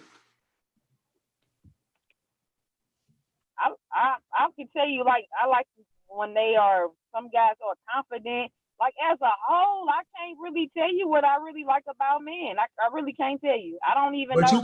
But you can damn sure run down a bunch of shit you don't like. Oh, yes. Okay, so you basically got a boy, and you can't tell him he doesn't have a male role model, no father. You argue, you can't say what you like about men, but you can say what you don't like. What's that going to do for this boy? Because if you don't like men, you're going to raise a self-hating man. That's why so many of these boys out here are lost and confused and weak and noodle-backed and switching sides and gay and all this other kind of stuff. Self-hating, self-loathing men raised by dominant, overbearing, well-intended but confused, hurt mothers that never got any help. You all need help. You need help. Your kids need help. Tomorrow, therapy ain't just for you. It's for them kids too. They got daddies. Are the daddies in the kids' lives? No. Why not? Are they alive? Yes. One of them, he moved out of town with another baby mama he got, and the other one, he don't. He found out. Once he knew I was pregnant when I was pregnant, but once it came time for me to have a child, he hasn't really been around, and it's like I'm not gonna chase him down either. Oh, why not? Is that the father? Is that the child's? Is that the son or the daughter? The one you ain't gonna chase down? My daughter, that's her daddy. He the one I'm not chasing. I wouldn't chase the other one down either. Okay, so why not? I don't need to, you got kids. I don't understand. My thing is, I don't understand if I'm a parent and I'm a mother and I love my kids the way that I do. I wouldn't be able to. Ma'am, let me explain something to you about men. Men don't carry the children, you obviously know, so we don't have the bond. Men's bonds have to go outside the womb. This is just a natural thing, but it ain't about you, ma'am. It's about your kids. You don't want to chase them down because you don't like the men you had babies with. It ain't about that. I mean, do you see what I'm saying? I mean, you don't like men. You don't even know what you like about us. The men you actually had, don't you think these kids can feel that? Where's your daddy? Did you say nice things about their father? I don't really I do tell them nice things, but I don't go out my way to tell them anything negative either. Right, but they're 10 or 11 years old. These kids know what ain't being said. What I'm saying is this, man. What I'm saying is this. They have fathers. If the fathers are alive, if the fathers have never done anything mean to the children, have not beat them, abused them, molested them, whatever, the kids need relationships with their fathers. I tell men this all the time. But it's time for women to start hearing it from men. Ma'am, you're being selfish when it comes to your kids. And you got to put something into this boy. Because the kind of man you're raising, you're going to visit that on somebody else's daughter. That you're complaining about the results of the men you complain about were raised by women like you. Do you ever think about that? No, That's not an insult, man, but they were raised by 80% of Black children are raised by single mothers. And my thing is, single mothers, we don't get single by ourselves. Like, that's not the point, ma'am. That's not the point. That's neither here nor there. What I'm saying is the child is here. 80% are raised without children, our fathers. And I said they're raised by women like you, women that have had sex outside of a marriage. And you had a baby without being covered. You did it once, then you did it twice. Now you got a girl that you're raising this way and a boy you're raising this way. No fathers around. And then you're talking about what's going on out there. And I'm saying, what are you doing internally? They got fathers. You can't tell me that the fathers have done anything rude to them or beat them or anything else like that. Then they need to have a relationship. They need to have a relationship with their father, ma'am. That's all it comes down to. It ain't about you. It ain't about you. It's not about you. It's not about you, but I can't make nobody do that. It ain't about making. It's not about making anything. It's just getting out of the way. Are you trying to tell me that if I actually had a chance to talk to these men, they'd say, you know what? I don't want to have nothing to do with them, or would they tell me that, you know what? The reason I'm not dealing with these kids is because I get tired of dealing with their mama. No, because they don't deal with me. I'm cutting you off right now because it's not like that. You can cut me off, man, you can cut me off, but the reality still remains on the ground. It's not personal. I'm not trying to insult you. I'm just saying it's about the children. I'm not telling you something I haven't been through myself. But I get that. But here's the thing with boys. Boys that don't have fathers in their household, we grow up wanting to protect our mothers. not be our fathers. And I spoke to them for weeks. And these boys end up being ineffectual men. I'm not saying you intended it to be this way. I'm not saying it's your fault. I'm not blaming you. But what I'm saying is that the boy has a father. The girl has a father. And there needs to be something there. And someone is going to have to stop fighting. Either the daddy or you. Somebody's going to have to lay down being offended for the kids. That might have to be you, ma'am. You may have to be the bigger person and lay down and get walked over like you feel like you've been walked over already. But is a healthy kid worth it? I tell you they would be thankful, and you'd be thankful that you did it. Hey, Kevin, can I just suggest something to LG for a second? Just going back to the question when you had asked her, what role do men play in your life? What are men to you? And I want to suggest you, if you don't mind me suggesting 2 books for her to look at, Kevin. These are books that I've actually read. These books are kind of controversial because the woman who wrote them is kind of an anti-feminist, but when you read her books, they actually make sense to answer that question. As women in our society today who we've gotten out of touch with what the role of men and the role of women are in relationship dynamics. And for you to answer that question for yourself, LG, I think these 2 texts might actually help you. The first book, if you have a pen, or maybe you can watch this in the replay or whatever, the first book, it's called The Alpha Female's Guide to Men and Marriage, How Love Works. And it's by a woman named Suzanne Venker. That's her name. And she also has a YouTube channel. She also has a website and all that stuff. You got to read that book. It is. What'd you say? I heard of that book before. I heard of that. Yes, read it. The Alpha Female's Guide to Men and Marriage, How Love Works. And she kind of breaks down the dynamic as to how we are in today's society and why relationships are not working. And she has a lot of books. The second book that I would say for you to take a look at is Women Who Win at Love, How to Build a Relationship That Lasts. That's another book that I've read of hers. That's a really great book. And the reason why I'm telling you to actually go and pick up these books is because even though you're going to be working through counseling and all that stuff, a greater portion of society is still have these issues in their own personal life about the role of men and women in relationships and figuring that whole thing out. You might actually have to do deeper self-exploration when it comes to that question and what it means to you. And as a woman who is a business owner, you've got a pretty hard job there, plumber. I mean, that's no joke, you know what I mean? And there are some things you're going to have to work through on yourself when it comes to dealing with men and finding that role that you may not be able to get just from mainstream kind of information. So start with those 2 texts. Suzanne Venker is her name. And I think that'll start to open up your perspective. And then you'll start finding other things online. There's so much stuff. YouTube, honey, you could indoctrinate yourself on YouTube because there's so much stuff out there. But once you start exploring the other trauma issues that you're dealing with, this is the second thing that it sounds like that's going to be, you're going to be in a relationship one day. You got to figure it out. Start there. And I think it might help you. And I would say this, LG, I mean, kudos to you because a lot of folks would have run. They just got off the phone. But the fact that you were able to sit here and talk to me, talk to other folks, not lose your cool, means that there's something there that's being connected. There's something that's connecting there. There's hope. That's the thing. There's hope for us all if we're willing to do what we need to do just to make ourselves happy. You know, none of us got here and are living the lives we thought we'd be living. That's just the reality. None of us did.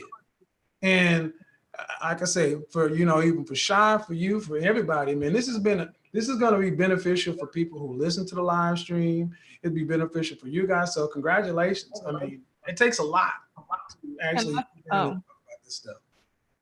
Can I say something to you? LG, I didn't mean that, you know, anything in a disrespectful way or anything like that. I was just saying that when I say you were sort of just going around and you didn't have a plan, I meant that. Fitness Mind, we built past it. It's all good. It's all good. I mean, look, it's all good. We built past it. And I'm not offended. I'm not offended. I'm not very articulate. I'm not I'm not offended by that. I'm not offended by it at all. Hold on, let's do this real quick.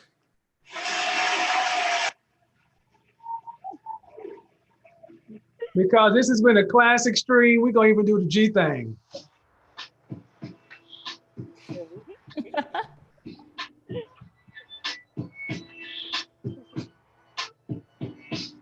This has been an incredible stream, and I would love, and I thank every one of you ladies to coming on the panel, coming on the show, being honest, taking an assessment of what's really going on. Good work was done, and I would love to see more of this stuff because I don't know how we got here, but we're here. I don't know, but we're here. I would love to see another follow-up to this. I'm sure that people are going to be in the comment section. If you're in the comment section, be respectful. But any closing thoughts, anything like that before we get off, ladies? I have a closing thought. This is Sha. Go ahead, Sha. I want to say, I just want to thank all the ladies on the stream, and I also want to thank you, Mr. Samuels, for, taking the time to speak with me. I feel like, just to reiterate everything that was said, I feel like this was a very good stream.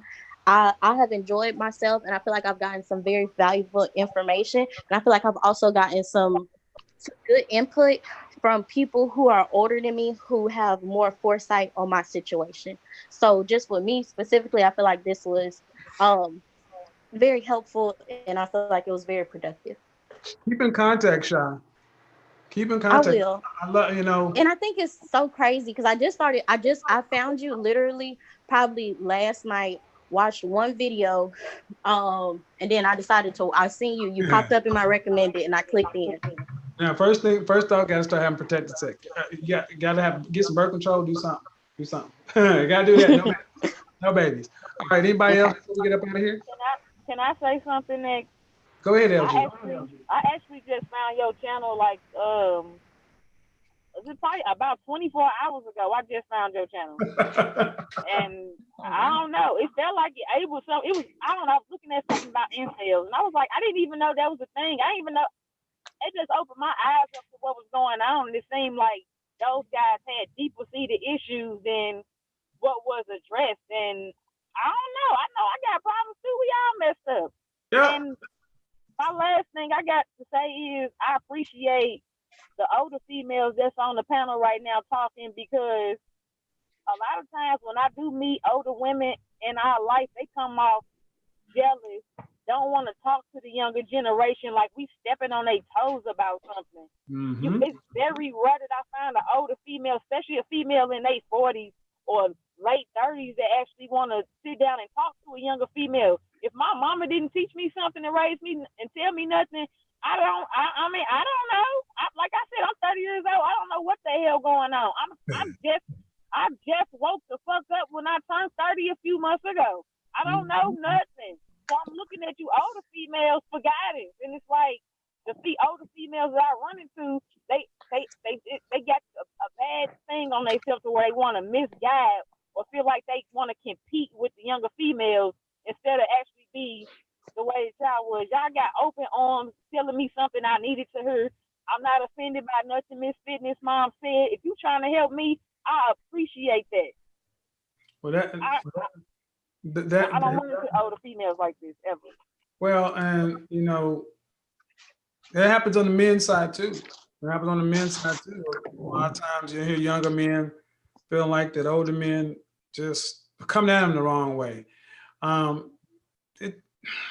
Look, we get nowhere without each other, and that's what it comes down to. So for those who have a heart or will to do it, we have to make a space for it to happen, and let this kind of thing build on itself.